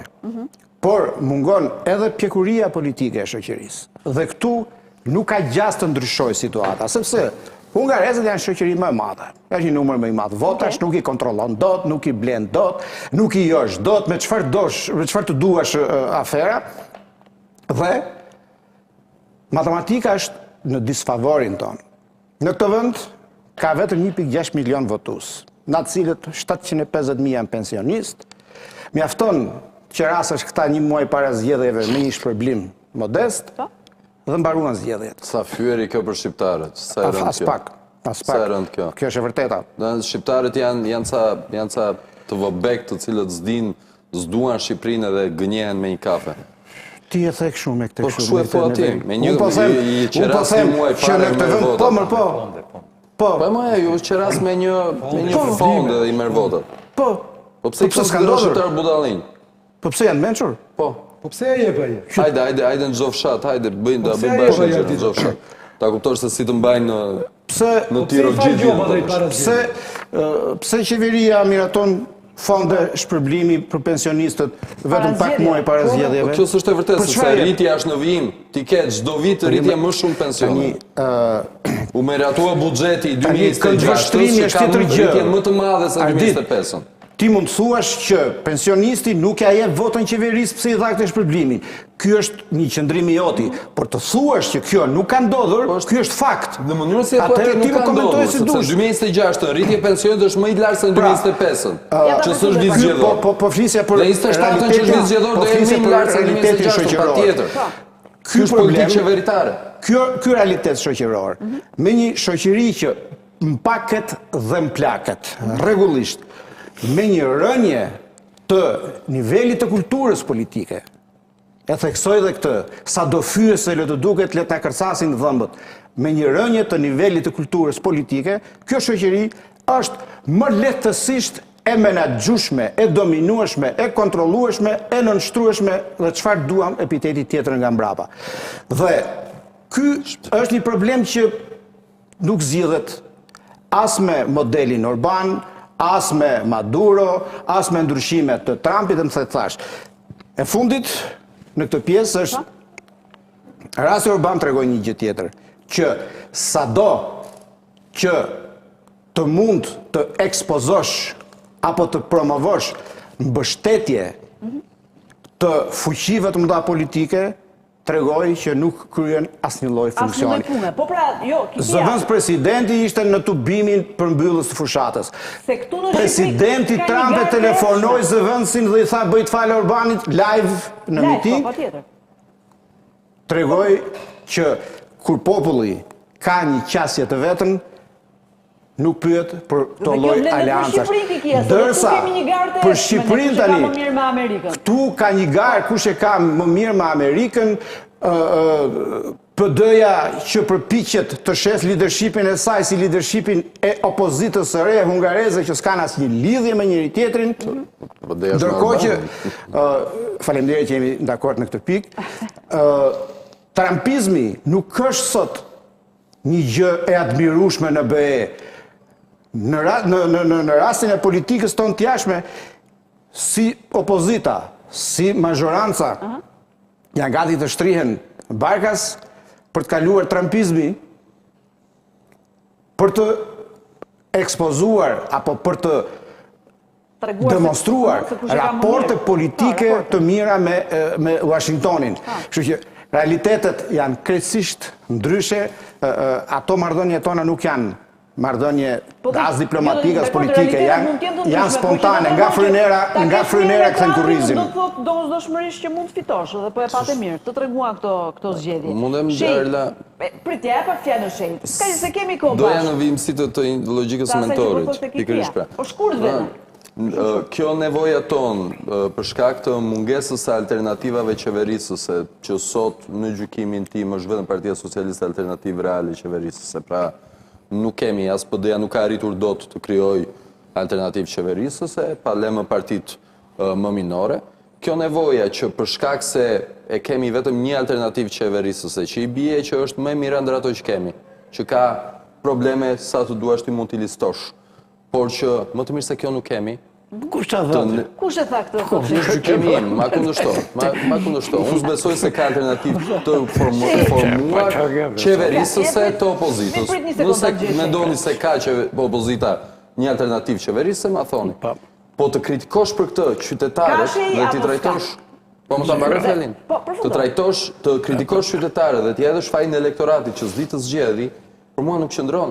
Jo vetëm se shqiptarët a japin ujin me qugës, dhe unë si deputete e kam sfidën time këtë sa herë zbres dhe zbres në mënyrë të vijueshme në zonën time elektorale. Dhe me qytetarët ti nuk mund të bësh të propagandën edhe të shpresosh sa i do ta besoj, po duhet të ulesh dhe të argumentosh. Dhe të argumenton nga njëra ai dhe të tregon ai nuhatjen politike më shumë se sa këtu në Tiranë. Po ç'nuhatje politike o zotri tani ti shkon shatari ti thua 3 zgjedhje rresht, do të jap naft pa akcizë, pastaj ta jep votën, pastaj shkon prapë që nuk ja jep naftën, thuaj do ta jap prapë, ai prapë ta jep votën, ti shkon prapë. Një sekondë ja pak fjalë. Ku ta gënjesh 10 herë rresht, pas ka faj votuesi. Ne për shkak se s'duam Partinë Socialiste do shajm shqiptarët. Dakor. Vjen dakord. Shqiptarët janë problemi i Shqipërisë, shqiptarët janë problemi i Shqipërisë dhe u zgjidhën. Që shtuar që si kam bërë dot pyetjet ende. Shiko. Dhe në tjenë qeveria ta që doni ju. Unë gjykoj për te këti trishtimi provizor që ka opozita. Që s'ka alternativë, është për njëti personal që ju e dini opinionin tim. Pa tjetër, pa. E kota zjasim. Unë kam absolutisht bindje që në këtë periudhë, nga këtu, deri ke zgjedhje tjera, edhe opozita shqiptare do t'a gjej formulën e vetë se si do të alternohet, si do të qisi njerëz për para, për zgjedhje tjera. Se kjo është një fenomen që ndodh kudo mërti. Edhe kjo që ndodhi me këtë Urban tregon që kjo është absolutisht e mundur. Edhe unë dëgjoj dhe Kikian që e ka këtë, si me thonë, që s'kemi që bëjmë këtë lloj fatalizmi, që se kjo është shoqëria jonë. Në fakt kjo është, me thonë drejt. Mi po me gjithat e unë prapë kam shpresë, pse? A di sa duhet politikë? Një përthyre, i moment. Një moment, vetë. I moment, ba politika nuk është lineare, si që me në dhe. Ka zigzaget e veta, një moment përthyre. Pse kush do të votojnë alternativën shqiptare? Po ato socialistët e pak naqë. Edhe kur ra komunizmi, doli e djafa, jore, po ato që isha armajt mujt e mverojt, votun. E njëjti fenomen do ndodhi, edhe të shi. Kuptoti e, do dalin atje i grushtërish o rojgjit pjenë progresista që ti garantojnë Shqipërisë një qeverisje më të mirë, se sa kjo sot, atje dhe do dalje, do të shikonin që po kërë popull që voton në drama. Pse? Shqiptari sigurisht që i ka gjithë të defektet, si demokracia re, pa traditë demokratike, nivel kultural relativisht i ullët, atje, që në voton fitimtarin, atë gjë është i forti. Ditën që ta marri vesh, ky e drama, s'ka më naft ky, ka ngec makina këti.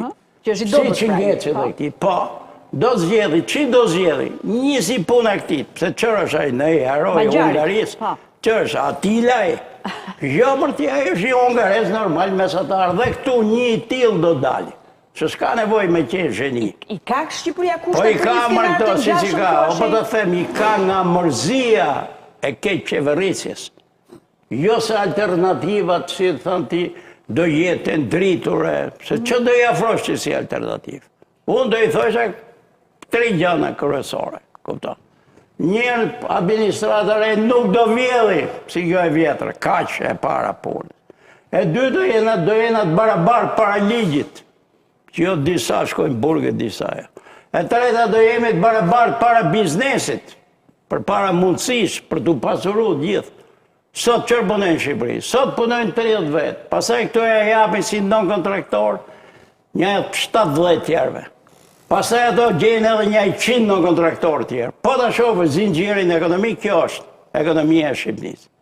Ska, ikë meri kush i fiton tenderin e parë, pasaj poshtit punojnë një 6 tjerë, pasaj poshtin e 6 tjerë, punojnë edhe një 10-12 ka ato alegjit më të vegjit.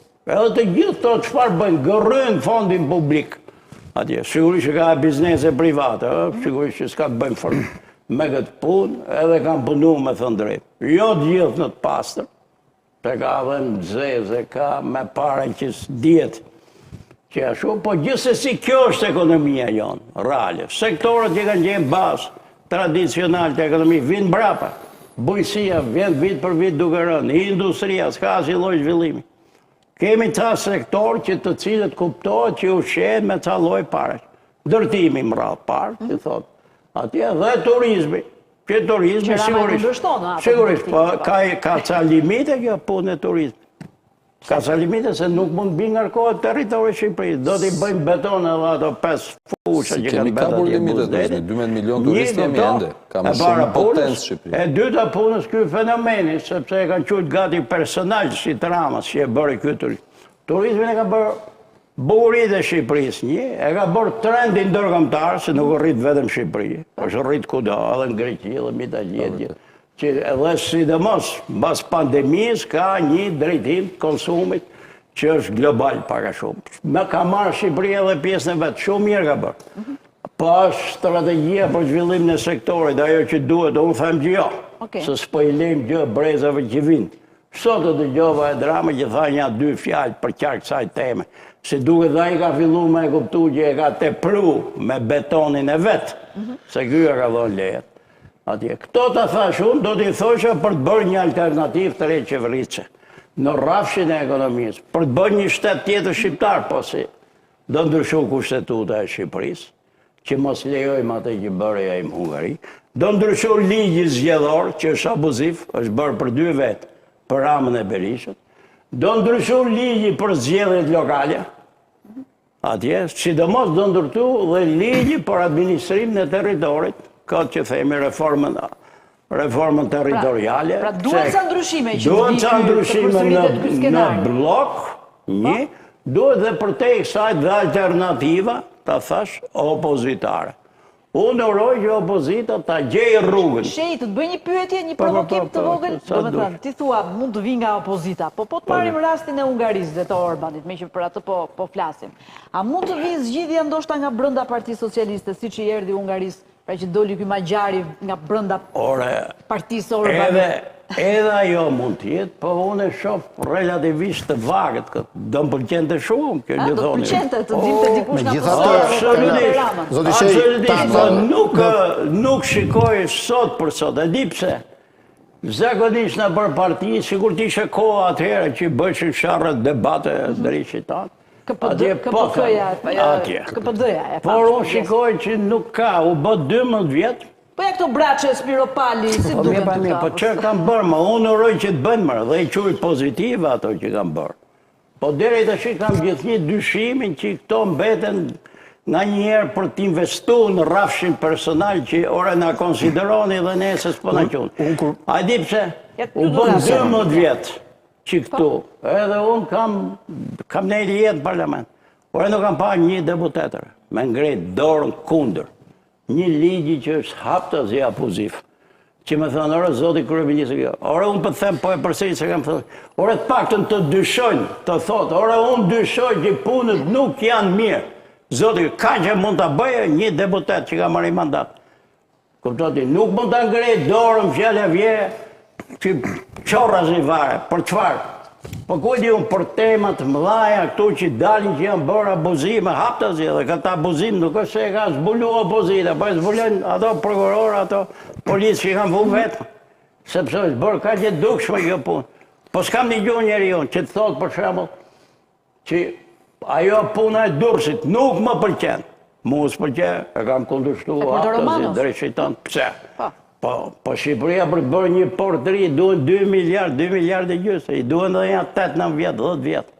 Po t'i bën të ri unë njerë, pastaj i jipet vjetër.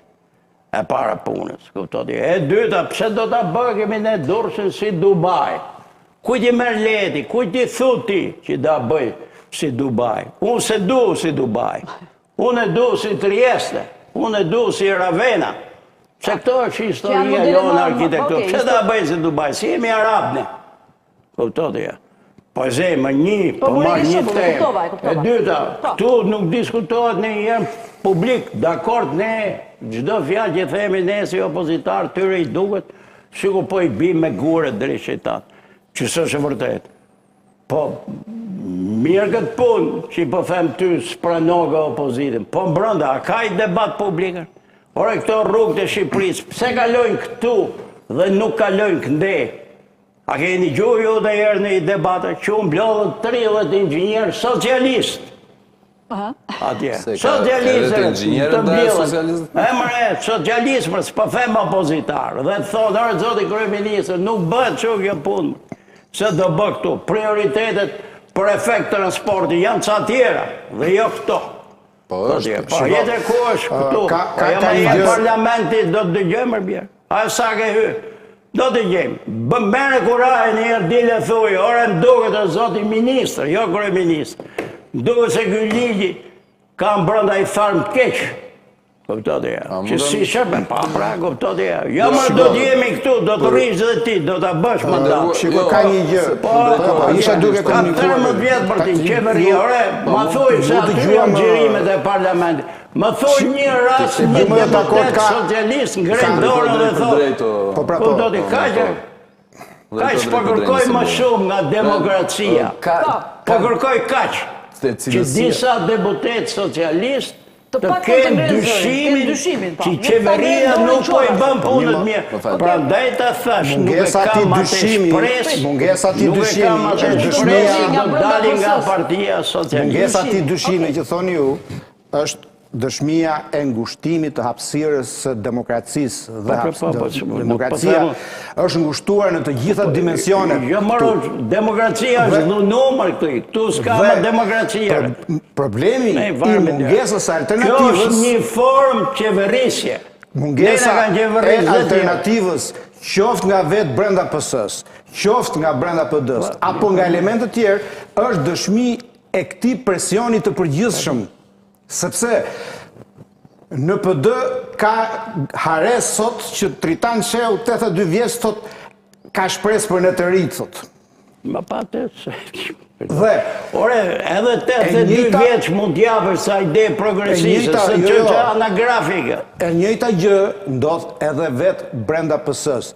Dhe kjo ka çuar në këtë parlament, që për mua është parlamenti më i dobët që kur unë kam fillu të dëgjoj fjalime dhe që kur kam lexuar se që kanë bërë të tjerët kur unë s'kisha lindur akoma. Ajo që unë e thash me nota pesimiste pak më parë, që shikoj probleme pas zgjidhje, e them për shkakun se në zgjedhjet e fundit, shqiptarët patën mundësi për të parë përtej dy poleve historike, aq sa mund quhet historike kjo politika postkomuniste, PD-PS, por i ignoruan. Tani, a është faja tyre që s'kishin asgjë për të dhënë, apo kjo është shoqëria jonë që është destinuar të zgjedh mes PD-s dhe PS-s, ende nuk di ta them, por vazhdoj të mendoj që menuja është absolutisht shumë e dobët. Prit, shiko. Mentor për kishte me PS-n. Shiko. Ti po kishte me PS-n dashi. Prit. Jo, dëgjoj. Ai që po diskutojnë me sot, po marrim spunto. Ky djalëri. Magjarit. A dëgjoj që para 2 vjetëve një deputet kishe marrë. 2.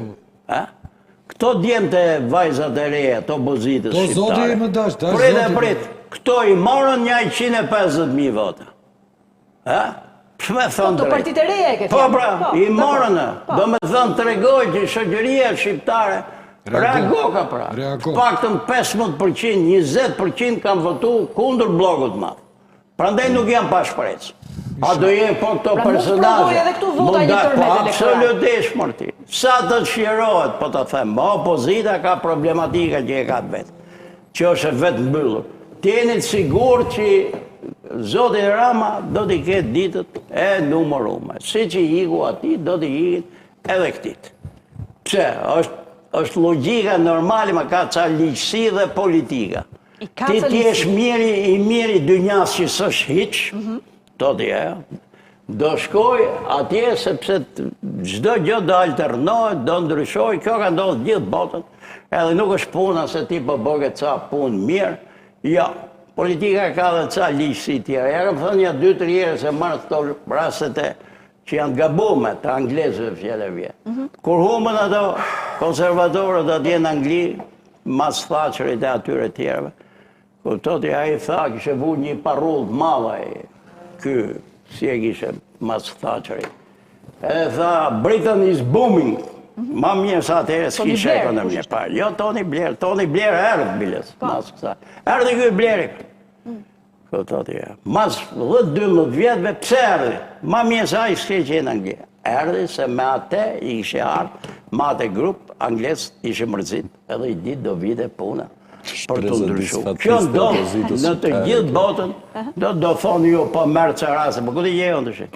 Se kjo rase jonë, e di me që në shafër kjo rase jonë, që e kam thonë 100 herë. Kjo rase jonë është me Bielorusin, me Afganistan, atë që është e Azerbajxanin, me Turkmenistanin, me Kazakistanin, dhe me thonë ne jemi Afrëstanit e. Kazakistan është drejtësia kazake është në të famshme. Atje rrinë një 20 vjetë, janë të birit. Jo, 20 vjetë ka qënë dhe Merkeli, edhe Koli. Nuk është të famshme. Kjo është vërteta. Vërtetat e përzgjedhur me të vërtetë. Asë kanë qenë asë që janë fuzim. Merkeli ka nejtë 12 vjetë, edhe 6 i ka nejtë bashkë me social-demokratë. Apo me 18 vjetë. Aji kë Koli që i bashkojë Gjermanin, ka nejtë 12 vjetë, asë një nuk ka nejtë në Europën demokrati, ka nejtë De Gaulle, mas lufte, o gjë tjetër. Po të në dalin e i De Gaulle, do të duronim. Unë bashkëndaj edhe me zotin Shej, edhe me zotin Kikia, mendimin se cilësia e parlamentit ka shumë hapësirë për të përmirësuar, por nuk mundet që të futem në teritorin e nihilizmit. Cili është nihilizmi? Kush është nihilizmi në këtë rast? Nihilizmi është që nga shifrat të cilat dha zoti Shej për turizmin, për shembull. Turizmi në Shqipëri nuk është rritur se është rritur kudo. Në Greqi është rritur me 70% në krahasim me 2015, në Shqipëri është rritur me 600%. Më falin që i ka bjerë të që se për në hymë fush, më zanat. A di si është Gjordi, si që thotë shoku a verë, në 38-ën, thotë kishim 18 shkolla, ne kemi bërë 1118, po kjo do vi normali mërti, po që dashke ti turizën 94-ën të bërë. Po si mundet që të një fjalit të gjesh gjithë këtë? Pa thuj katë që merë një analiz tjetër, një përqasje tjetër, jo katë mërë numerike. Duhet jem populiste dhe nihiliste që ta bëjtë. Gjithë e kam pa mundë. Sepse rritja me 600% për kundrejt 70%, Pa dyshim që në shifra nuk është tregues Po real. çfarë thuash me këtë ti që u kapet e turizmit që përmendi shehi? Po nëse më lejon ta them. Po. Sepse ka problem demokracia Shqipëria, ja, është mentaliteti demokratik. Ja, se studie. Jemi Nëse antidemokratik. mund të përfundojmë, nëse mund ta dëgjojmë tjetrin, nëse mund ta dëgjojmë tjetrin. Po edhe unë nuk fola kur flisnit ju. Sa fillova unë? Se kam dhe reklama, do me... A nisa unë duke folur kur fliste zoti Shej? Jo, pres një respekt minimal. Edhe shehi ju priti, të gjithë tani. Presë të më prisni dhe mua, pa keni të mundur që të jepni mundësim drejtës fjalës edhe shumicës. Pra, rritja e turizmit me 600% nuk është thjesht një element numerik, sepse bie shumë dakord që duke qenë se ne baza nga kemi nisur ishte shumë e ullët dhe trendi rritës do të jetë shumë i lartë. Kjo ama është e lidhur me investimet infrastrukturore të cilat janë bërë për të mundësuar pikërisht të lloj rritje të turizmit që këtë vit do të jetë dhe më i lartë. Po ku investime infrastrukturore, Orbita? Nëse ju nuk e keni parë investimet të cilat janë bërë në bregun e Joni, që është tërheqja më e lartë turistike në Shqipëri, nëse nuk keni parë se cila është investimet në aeroportin e Tiranës, pa lëmë të Vlorës që do të hapet, të Tiranës, që ka mundësuar Po do hapen, do si ai kuksit. Ti po investime që do hapen. E kupton tani se do dini si Orbani me atë rrethotullimin, e kupton se korrupsioni. Në Shqipen që është gjuha ime nënës që shpresoj t'je dhe jotja, thash në të Tiranës, pa lemë në të Vlorës që do të hapet. Flisja për të Tiranës. Po kemi të njëjtën gjuhë nënë. Po pra, po ta shikosh Unë do të strukturën e çojmë dhe fjalës. nga kjo studio nëse ne nuk mundet të vazhdojmë një bisedë të qytetëruar, mbaroj një fjalë se ngela të Turizmi është rritur se ajo do investohet, e di strukturën e Nuk ka fjalës. për të ardhur kur Partia Demokratike në pushtet, sepse ka ju që po i mbështet. Ju që mbështet. Me PD-n që ti po ke me PD-n me çamat dhe ke qenë ke kaluar këtë. Unë kam qenë pa partia gazetar. S'kam qenë ndonjëherë me PD-n. S'kam qenë kur me PD-n. Po PD-n ishte italiane me Në PD-n. ne nuk mundet të ndërtojmë një debat publik në të cilin dëgjohet tjetri. Unë i them tani E dëgjuam të njëri tjetrin Çfarë ju dëgjuat sepse nuk ndërhyra unë kur flisnin tre të tjerë dhe tre të tjerë ndërhyrin. Sa po ndërhyrin? Sa po ndërhyrin? Për shkak se bëhet debat. Fol. Ja ta përfundoj vetëm fjalin Bido. Se më duhet shkoj E reklama. para pra, shifra mbi turizmin kanë të bëjnë drejt për drejt me investimet që janë bërë dhe që janë kthyer edhe në shifra të tjera të cilat janë të pamohueshme, siç është rritje ekonomike, siç janë rritje e drejt për drejt e të ardhurave në sektorin e turizmit, ku nuk po i futem shifrave të cilat vijnë prej buxhetit të shtetit, por mjafton që të shihni se sa ka shkuar sot paga e punonjësve në zonën time elektorale, që është Saranda, Delvina dhe Konispoli, ku thuaj se të gjithë janë të punësuar gjatë sezonit të verës, i cili është zgjeruar nga marsi, ka filluar që tani turizmi, që ishte i pa imagjinueshme, përfundon në nëntor, dhe që pagat e tyre janë të krahasueshme sot me Korfuzin që është përballë. Për të thënë me këtë paradigmë, faktin që sot ne jemi në një fazë konkurrueshmërie me tregje të cilat nuk ishim dje. Dhe kjo është thjesht për të hedhur poshtë nihilizmin. Sikurse nihilizmin që elektorati shqiptar është i pa edukuar, po elektorati shqiptar do bëjë ndryshimin, o shkon njëra, o shkon tjetra. Unë besoj tek e dyta. Unë besoj që elektorati shqiptar është i pjekur, i cili zgjedh alternativën më të mirë ndër alternativat që ka, dhe që sot për sot ka vendosur që kjo alternativë më e mirë është alternativa e qeverisë së Partisë Socialiste, për kë i pëlqen dhe për kë nuk i pëlqen. Dhe që patjetër nesër nëse do të kenë një alternativë më të mirë qeverisëse, unë i kam besimin e elektoratit shqiptar, asaj nuhatjes zgjuarësisë popullore politike të shqiptarëve që do të zgjedhin sërish alternativën më të mirë. Kur çofin diçka më të mirë se PS-ja, aty do ta zgjedhin. Në rrethanat që ne jemi tek debati politik i brendshëm në Partinë Socialiste, unë do marr dy shembuj thjesht për të mos hedhur poshtë nihilizmin, duke e pranuar, duke menduar dhe unë që cilësia e kuvendit, duke menduar dhe unë që cilësia e kuvendit nuk është në nivelin që duhet. Në dy çështje për cilat unë kam sensitivitet si përfaqësues i votuesve të mi dhe individualisht, i kam arritur që ta mendoj ligjet të cilat janë propozuar fillimisht nga qeveria në kuvendin e shqiptarëve. Pra ke thënë ti atë që thashë. I kam amenduar, jo i kam thënë, i kam amenduar, ato ligje kanë kaluar me amendime, sepse kam bindur kolegët e mi në Partinë Socialiste se ajo ishte zgjidhja më e mirë. Po shej, s'ka nga ta di këtë se në një debat publik s'kemi nuk është e parë në vërtetë kjo. parlament. Nuk është e vërtetë kjo. Nuk është e vërtetë kjo, sepse disa kolegë, përfshi dhe mua, jemi çuar dhe kemi ngritur çështjet të zonës tonë. Na thua do në një projekt ligj konkret. Dialektik, brendshme politike. Në ligjin për buxhetin që është kaluar bashkë Pra me mendu dhe unë që jam në opozitë, ka ma mendu ligje sa dush. Të lutem, Ardi, Po bëre mbi debatin brenda Partisë Socialiste. Po ta mbaroj pra dhe Një dakord. ndërhyrje, po jo më pse harxhon minutat kohë. Ai thot Porti Durrësit I thua mendim, ti ke bërë korrigjime valla korektiv. Ai pa thot Porti Durrësit vizion, As korrigjim s'kam bërë. Secili prej nesh ka ngritur çështje të zonës së vet elektorale, të cilat janë shqetësuese dhe që patjetër janë probleme që duhen korrigjuar nga qeveria, se ne pse I ngrëm në parlament. Çfarë është kjo? Është një kërkesë ndaj ministrave. Është një kritik ndaj ministrave. Dhe mbi të gjitha, në mbledhjet e grupit që zgjasin shtator, çfarë mendonin se ne bëjmë? Ne bëjmë ato që dalin në media që u tha filan gjë ndaj filanit? Këto diskutohen.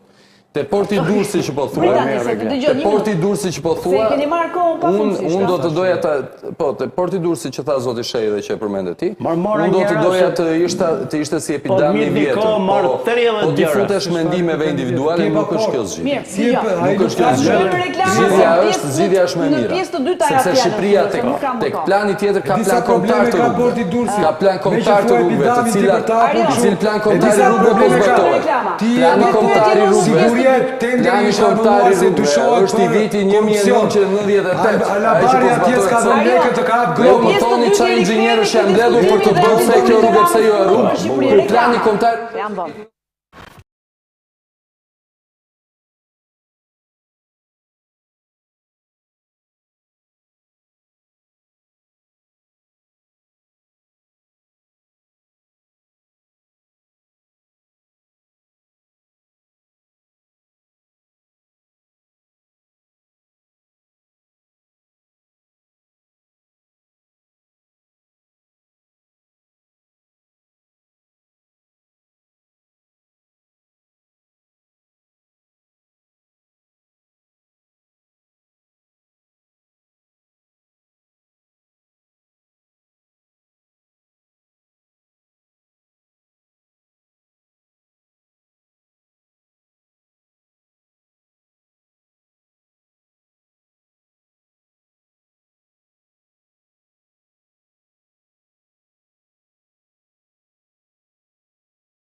Jemi rikthyer në studio, po flasim për zgjedhjet në Hungari, për atë që ndodhi, rrëzimin e Viktor Orban pas 16 vitesh në pushtet dhe duke e krahasuar me kontekstin shqiptar.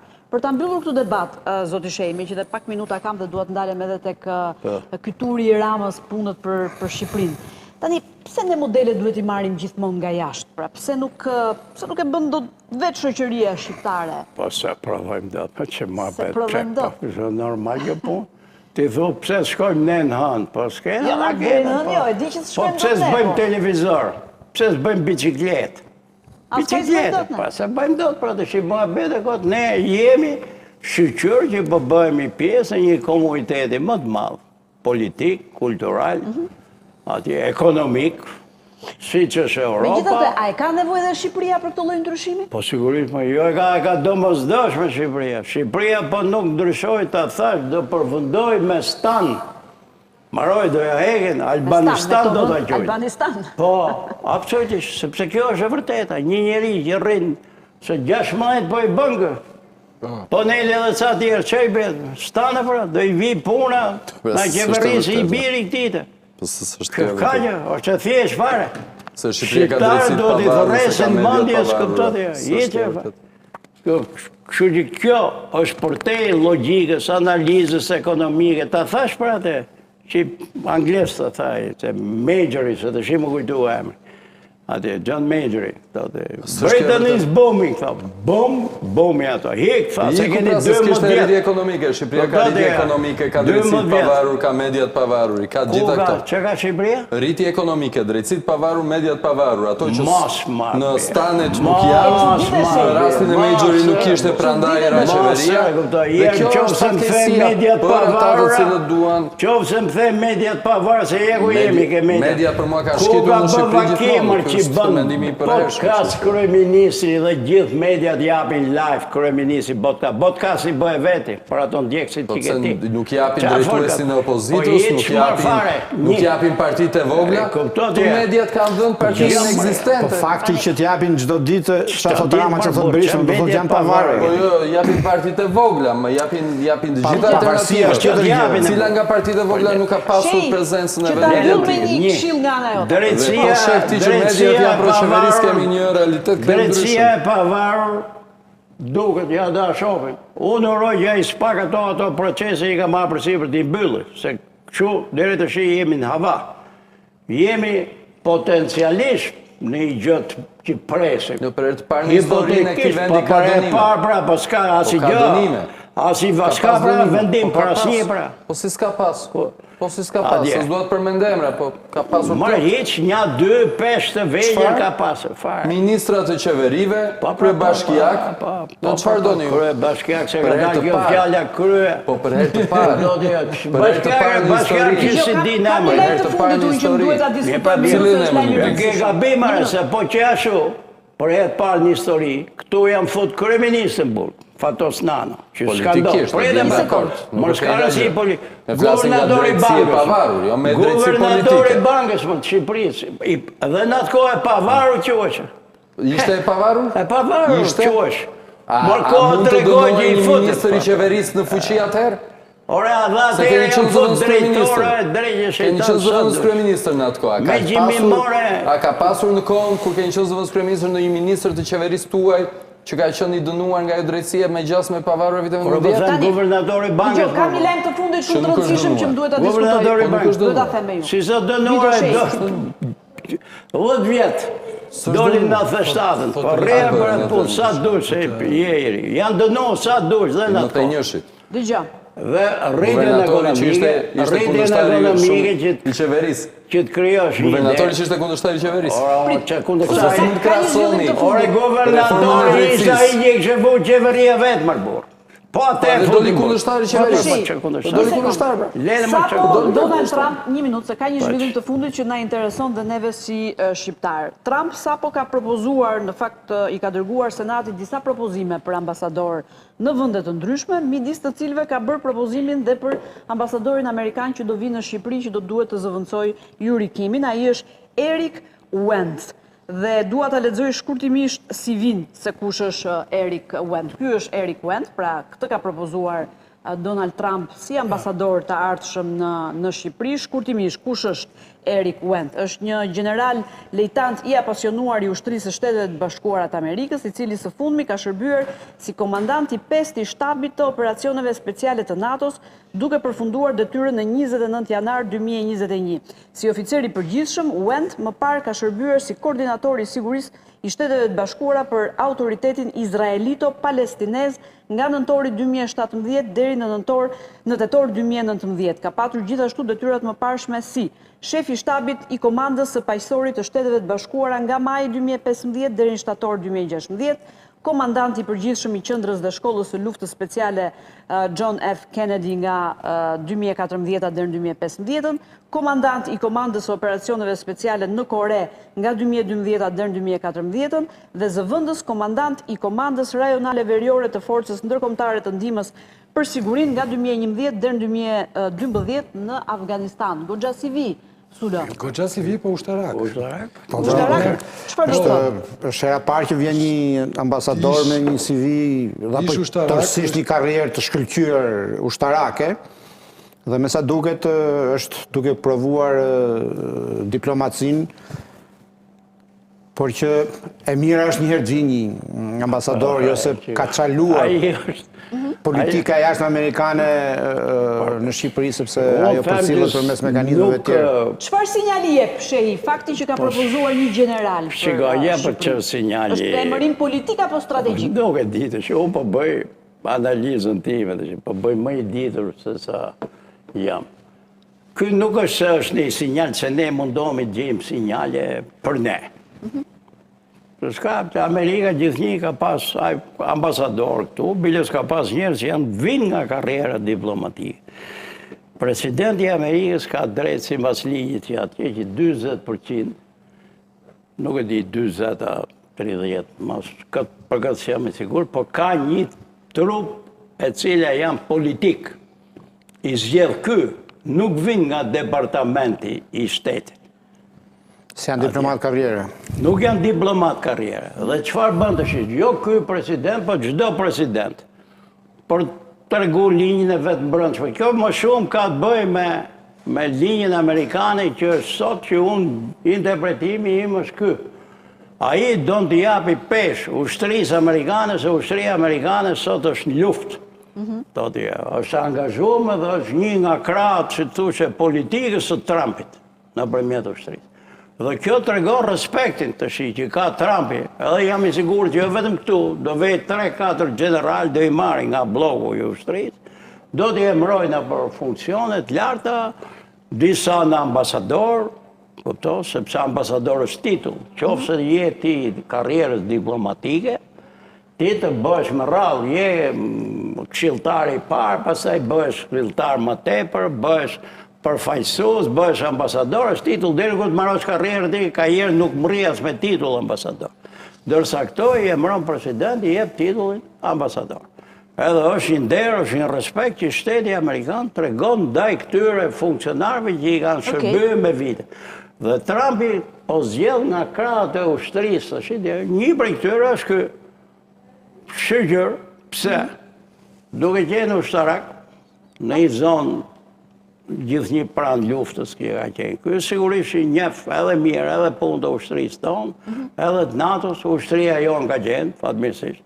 Kemi qenë në Afganistan, kemi qenë në Irak, domethënë nuk është pa kontakt ky me këtë lloj realiteti shqiptar, edhe kjo mund ndihmojë që e dyta. Kjo zona e Ballkanit gjithmonë e ka një turbulencë këtu. Problemet që kemi, kufin, veriore, dreqetan, dhe është mirë që një njeri që vjen nga radhë të ushtrisë, pëftoti ajo të jetë për Shqipërinë. Aq më tepër është edhe i nder që një njeri që ka bëj karrierë në një fushë tjetër, shteti amerikan e qunë vlefshëm për Shqipërinë. Se zakonisht këto që janë ambasadorët politikë, i qojnë për vëndet mëdha. Në Angli, në Francë, presidenti qonë njerëzit e vete personal. Kështu që shqyqyr që unë bëllë kjo histori, po vjen një ambasador që i ka targën vullet. Jo se ka mungu politika amerikane këtu. Se edhe me zëvën se me përfajtësus. I ka pas po të njëtë gjëtë, se të që nuk është puna, Se si më kotë Romën, si do vi ambasadori me karrocë, me email është për ditë kjo punë. Internet. Varet nga karakteri që do ketë, se Jurikimi ishte... Do me thënë, se Jurikimi ishte një njëri... E drejt për drejt, më shpërthyet. Kjo varet, politika ambasadorit nuk është personale, është centralizuar. To Amerika ka pru dhe njerës që kam pasi karrierë më të lartë, edhe se Jurikimi. Ishë ambasadore që për para ka qenë ambasadore në Turqi, shoqë ishë ambasadore në Greqi, se njerëzit nuk është se janë marrë me këtë punë, po gjithsesi ato që janë marrë e dinë që këtu ka pas dhe personazhe më të rëndësishme. Ky vjen jashtë departamentit, ta thash këto janë zgjedhjet e presidentit. Kjo tregon që administrata e sot ka një vëmendje të shtuar për rajonin, për Shqipërinë njërë, më në para. Edhe besoj që kjo do i shërbej. Nëse më shkoj një detaj për Erik Wendt, po, pa tjetër. Erik Wendt nuk është herë parë që nominohet për ambasador, ka qenë nominuar dhe në 2020 si ambasador Shtetet Bashkuara në Katar, por nuk eci nominimi sepse ishte direkt para zgjedhjeve të Senatit Amerikan dhe si rregull atje rikthehen pa veprim akte të këtij lloji. Emërimi i tij, më saktë propozimi i tij. Propozimi është për momentin, se duhet kalojnë Senat. Ambasador, se duhet konfirmohet nga Senati Amerikan, do të mbyllte një periudhë të gjatë që Shtetet Bashkuara të Amerikës nuk kanë ambasador në Tiranë, dhe që kjo është një gjë e mirë për të plotësuar, le të themi, për të pasur një linjë zyrtare komunikimi. Po përtej kësaj unë besoj se fatmirësisht gjithnjë më shumë, Shqipëria nuk është dhe nuk duhet jetë, kjo s'ka të bëjë me kush e qeverisë vendit, një republikë e cila pret kush është ambasadori. Shqipëria ka arritur në atë stad dhe duhet ta tejkalojmë një herë mirë këtë pritshmërinë e ambasadorit që bën ligjin. Raportet ndërkombëtare janë raporte të cilat shkojnë përtej emrave konkret.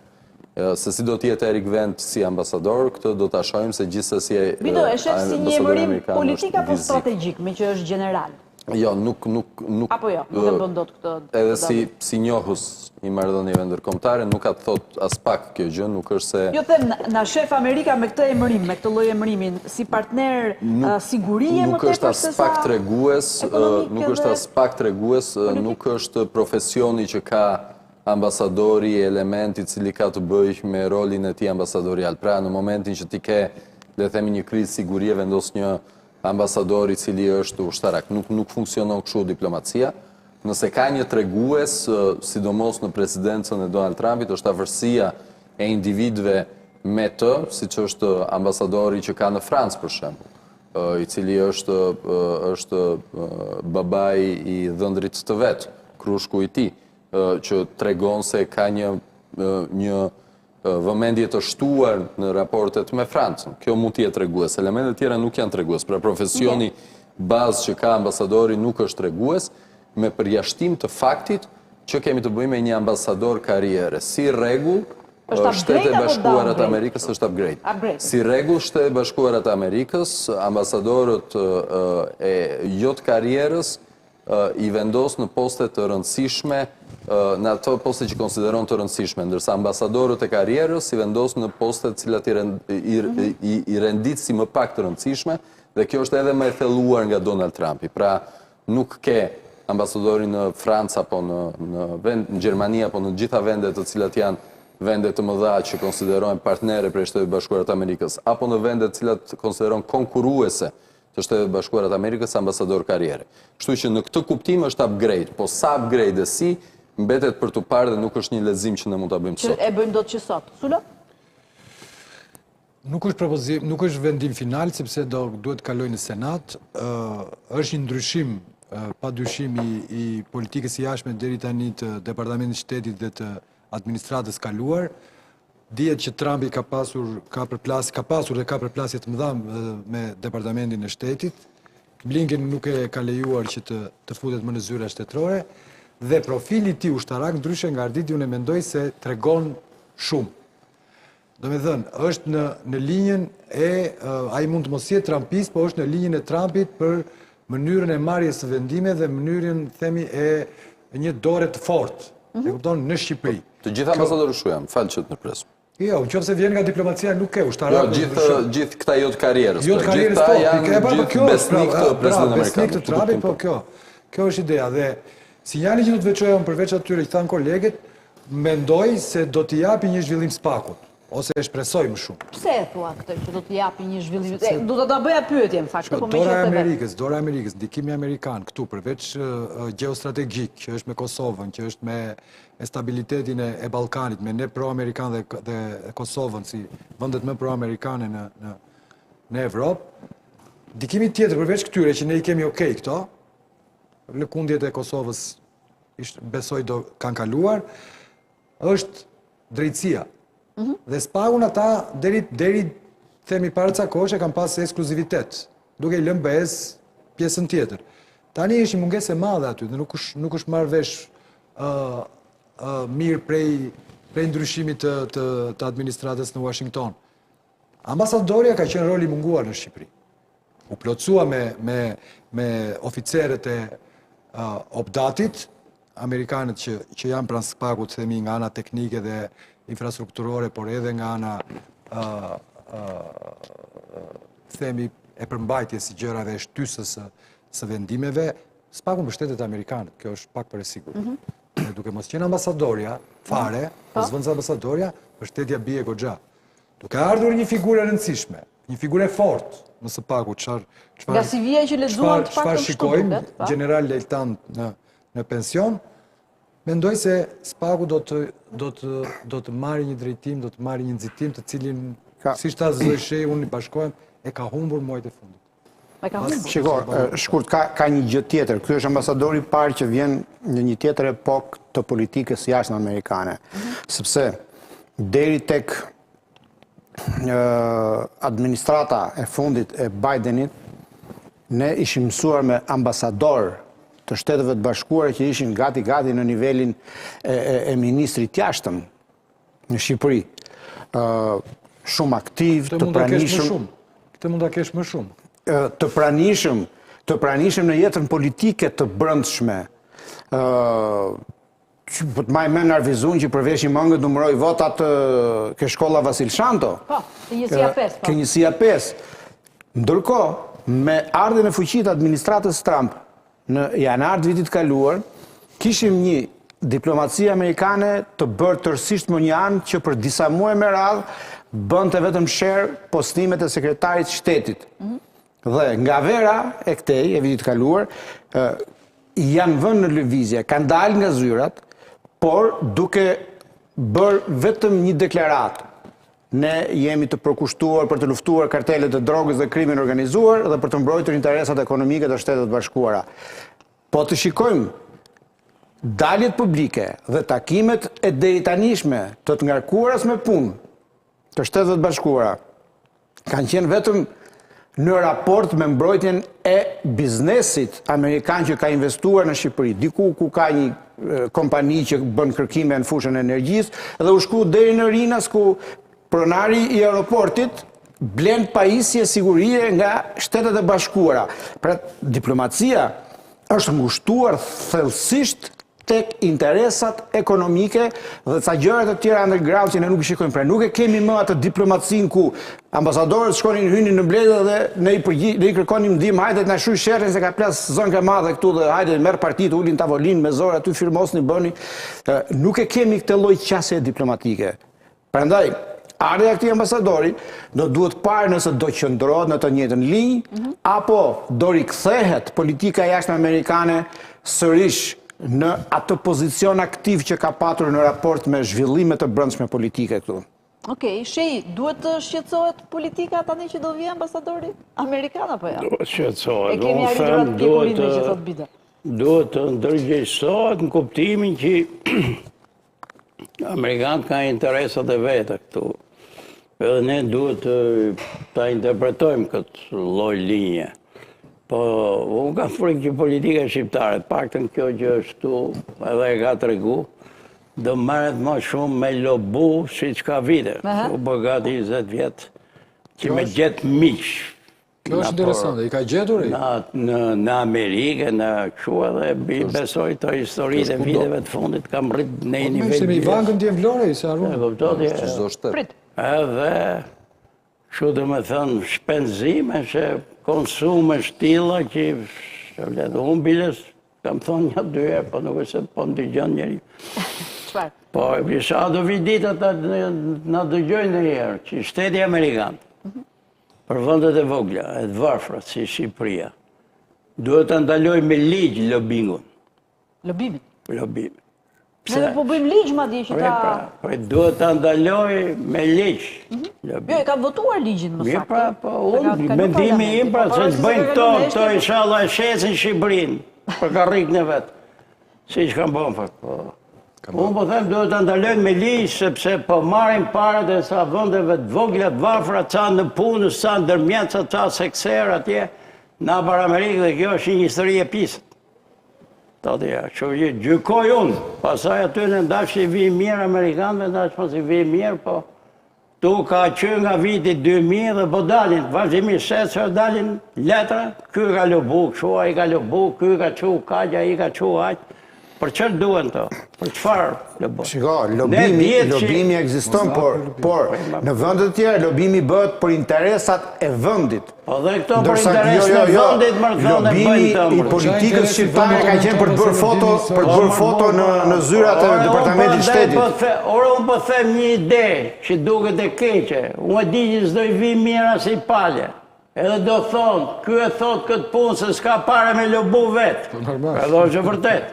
Po dhe po t'i kisha, nuk isha për t'i qu. Atje. Këto i kanë qu sepse këto dun të ka përcejnë atë që është raporti normal politik.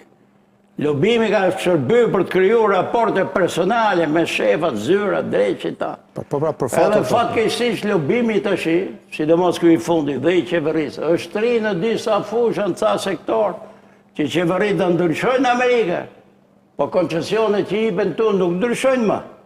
Normal. Kuptoti. Pala tjetër ka dhënë milionat, e keni qartë për të ardhë njëri me mbajtë ca fjalime, bosh shtuqi, për qërër. Po për çfarë koncesione? Për qërë, kuptoti. Kështu që... Ta mësojmë dhe ne, duan që ka koncesione. Që Për çfarë koncesione? koncesione është bëtë Po fjallë? që koncesione, po ja jep ti investime, ja po e themu tu, se s'ka nitur gocës Trumpit, familjes Trump, sa zanin, këtë atë. Për qërë po ja jep, prit. Jo më jo se flasim të po. Ti sigurisht edhe mu do më pëlqete që ta ketë kjo, një familje me emër, është një marketing për turizme, të gjitha këto vletë.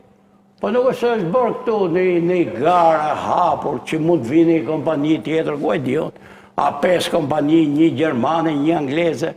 Kuptoti, ti po e bën mënyrë dhe të më thush tash e ti që këtu mrena s'ka element të lobimit edhe të natyrës personale, unë besoj që kjo nuk e ha njëri. Këtu po lobohet me i shtetë madhë, ne kemi interes për këtë punë. Ne po përdorim politikën e jashtme për lobim. Lobim, kuptoti e. Edhe territori. Dhe nesër, pas nesër, pomër po, edhe për të them. Edhe për durshi, ti e sigurti që është brenda i skeme lobimi.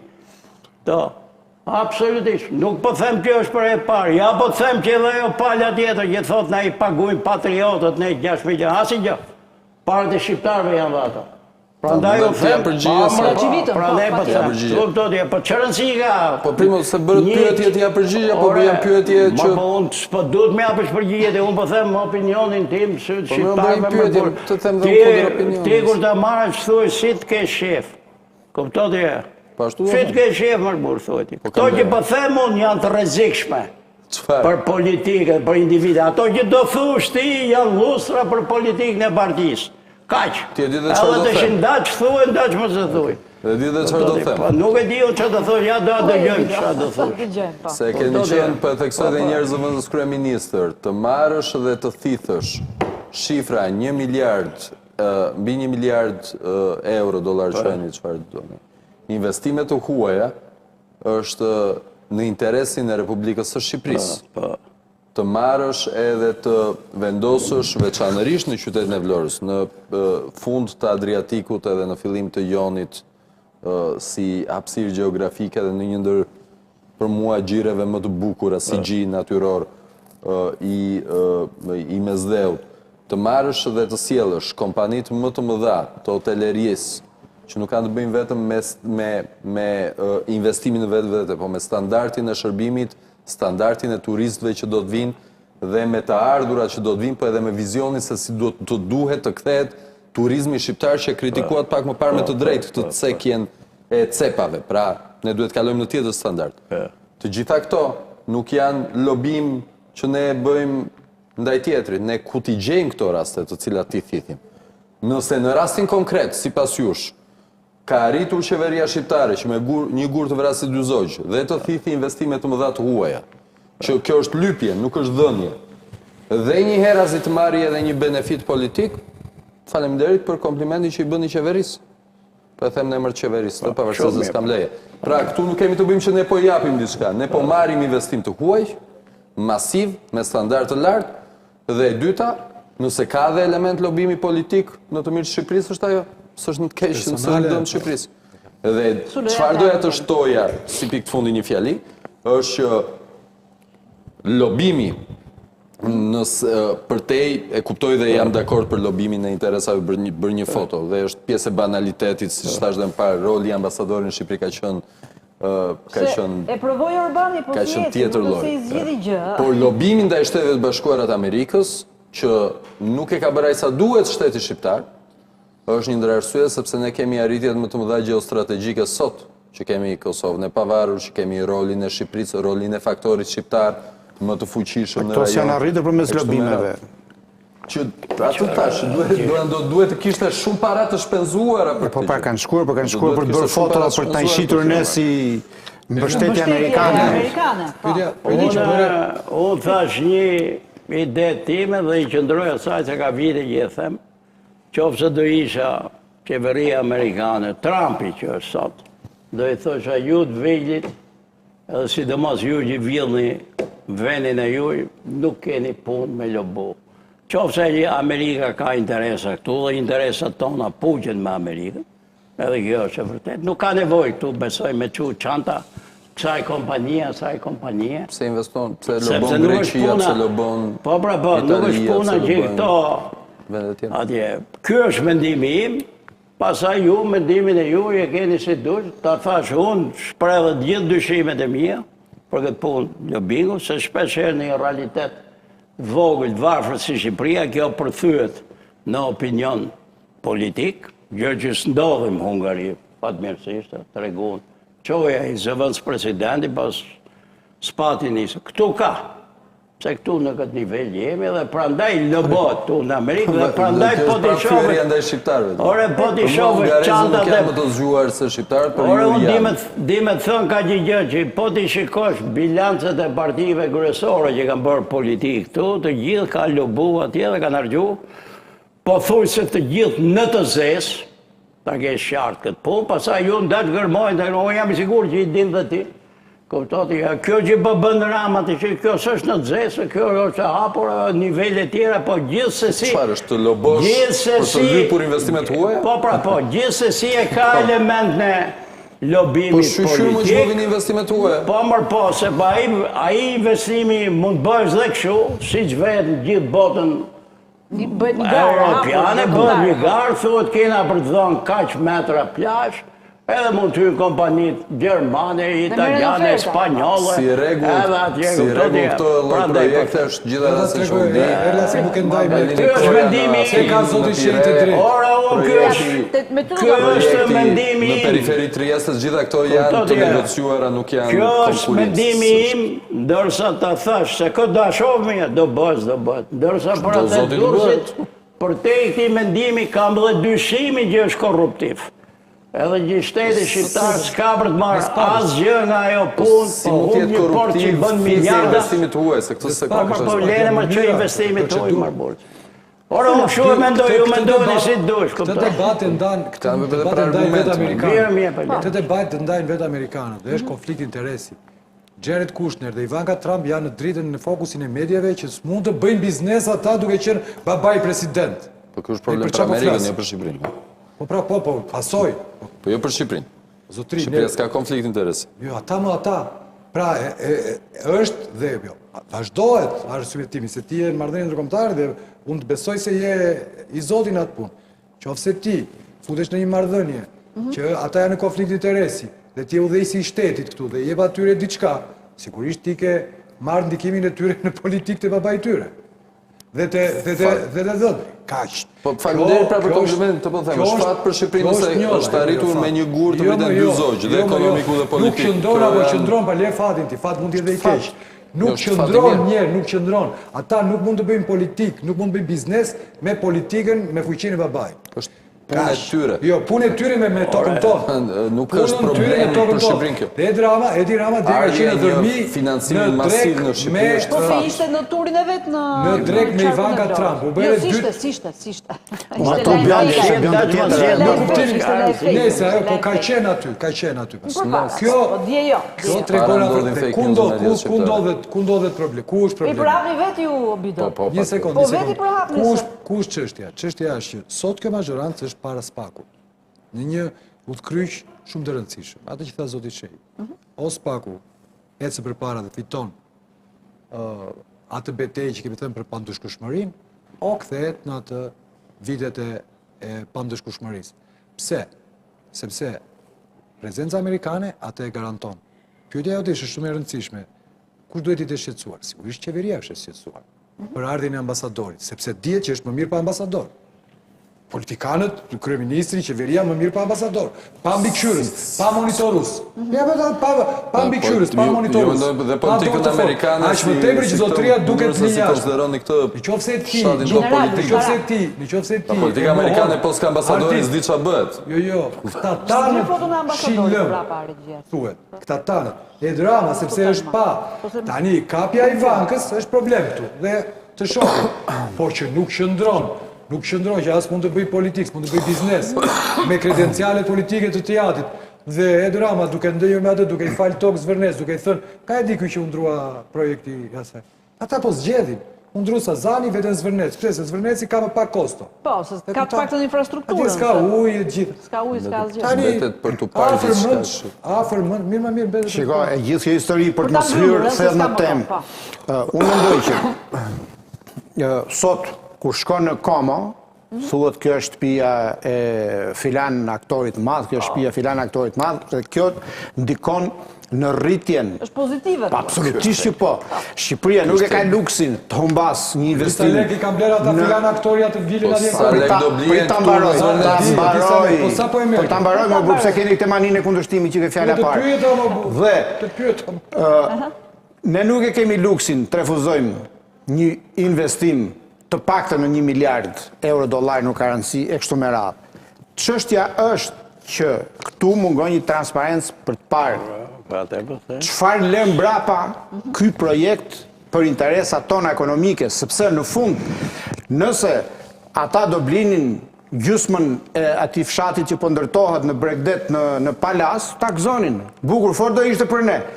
Por të marrësh pa para një perl të Bregut dhe në kushtet kur nuk e dim çfarë marrëdhëniesh financiare ka me shtetin, kur do taksohet, sa do taksohet, çfarë do paguaj, çfarë do lër këtu, sepse është ndryshe ajo vila e bukur që ka Tom Cruise atje se kaloj njerëzit bëjnë foto. George Clooney e kështu me radhë. Atëherë këtu ka tjetër gjë, sepse ne po dhurojmë këtu, po japim.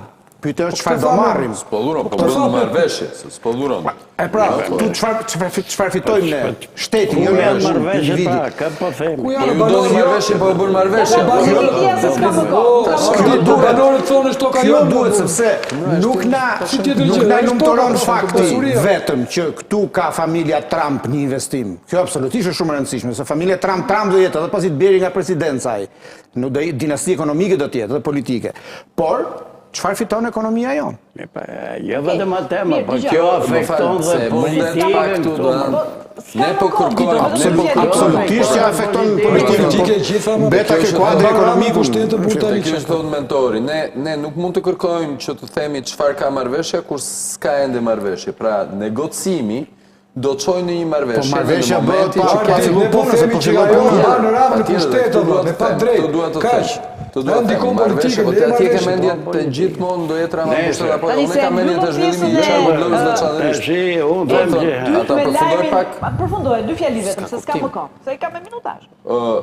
Ardhja e një investimi masiv në Shqipëri është një lajm i mirë për Shqipërinë. Dhe nuk ka kuptim logjik që të thuash që këtu ka korrupsion politik në thonjza. Jo, s'thashu Në momentin në thonjza, do të thonë influencë politike të padrejt, në çastin që ti po merr një investim masiv i cili do negociohet sipas ligjit.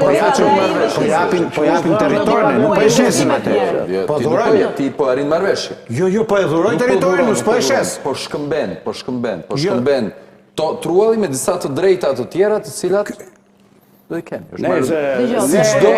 Si çdo shqiptar që ka ndërtuar në truallin e vet, është këtë Tani, për ta mbyllur, jo, duhet ta mbyllë, se s'ka më kohë. Se e nisëm pjesën e dytë, nuk pata mundësin që të ndaleshim tek tema që doja unë punët për Shqipërinë të Ediramës. Ja, pa kjo është një nga punët e diskutuar. Punët e mira, më. Tani, se unë dalat e që s'është lënë turizmin atë 2 milion që ndikur. Trump i ka propozuar, i ka quar senatit emrin e ambasadorit të ri, të shohim a do jetë ky një herë, a do votohet, a do kaloj, a do vi, po gjithsesi, kur nuk i bërit punë Orbanit, Trumpi edhe J.D. Vance, nuk di sa do na shpëtoj dhe ne një ambasador këtu. Se kanë shkuar dhe kanë ardhur. Megjithatë më mirë me ambasador se sa pa ambasador. Zotë Shehi, shumë faleminderit që ishte sot me mua, Sulët falenderoj shumë, Bido shumë faleminderit, mentor. Kënaqësi që ishe këtu, bashkë takohemi nesër 20:30, natën e mirë.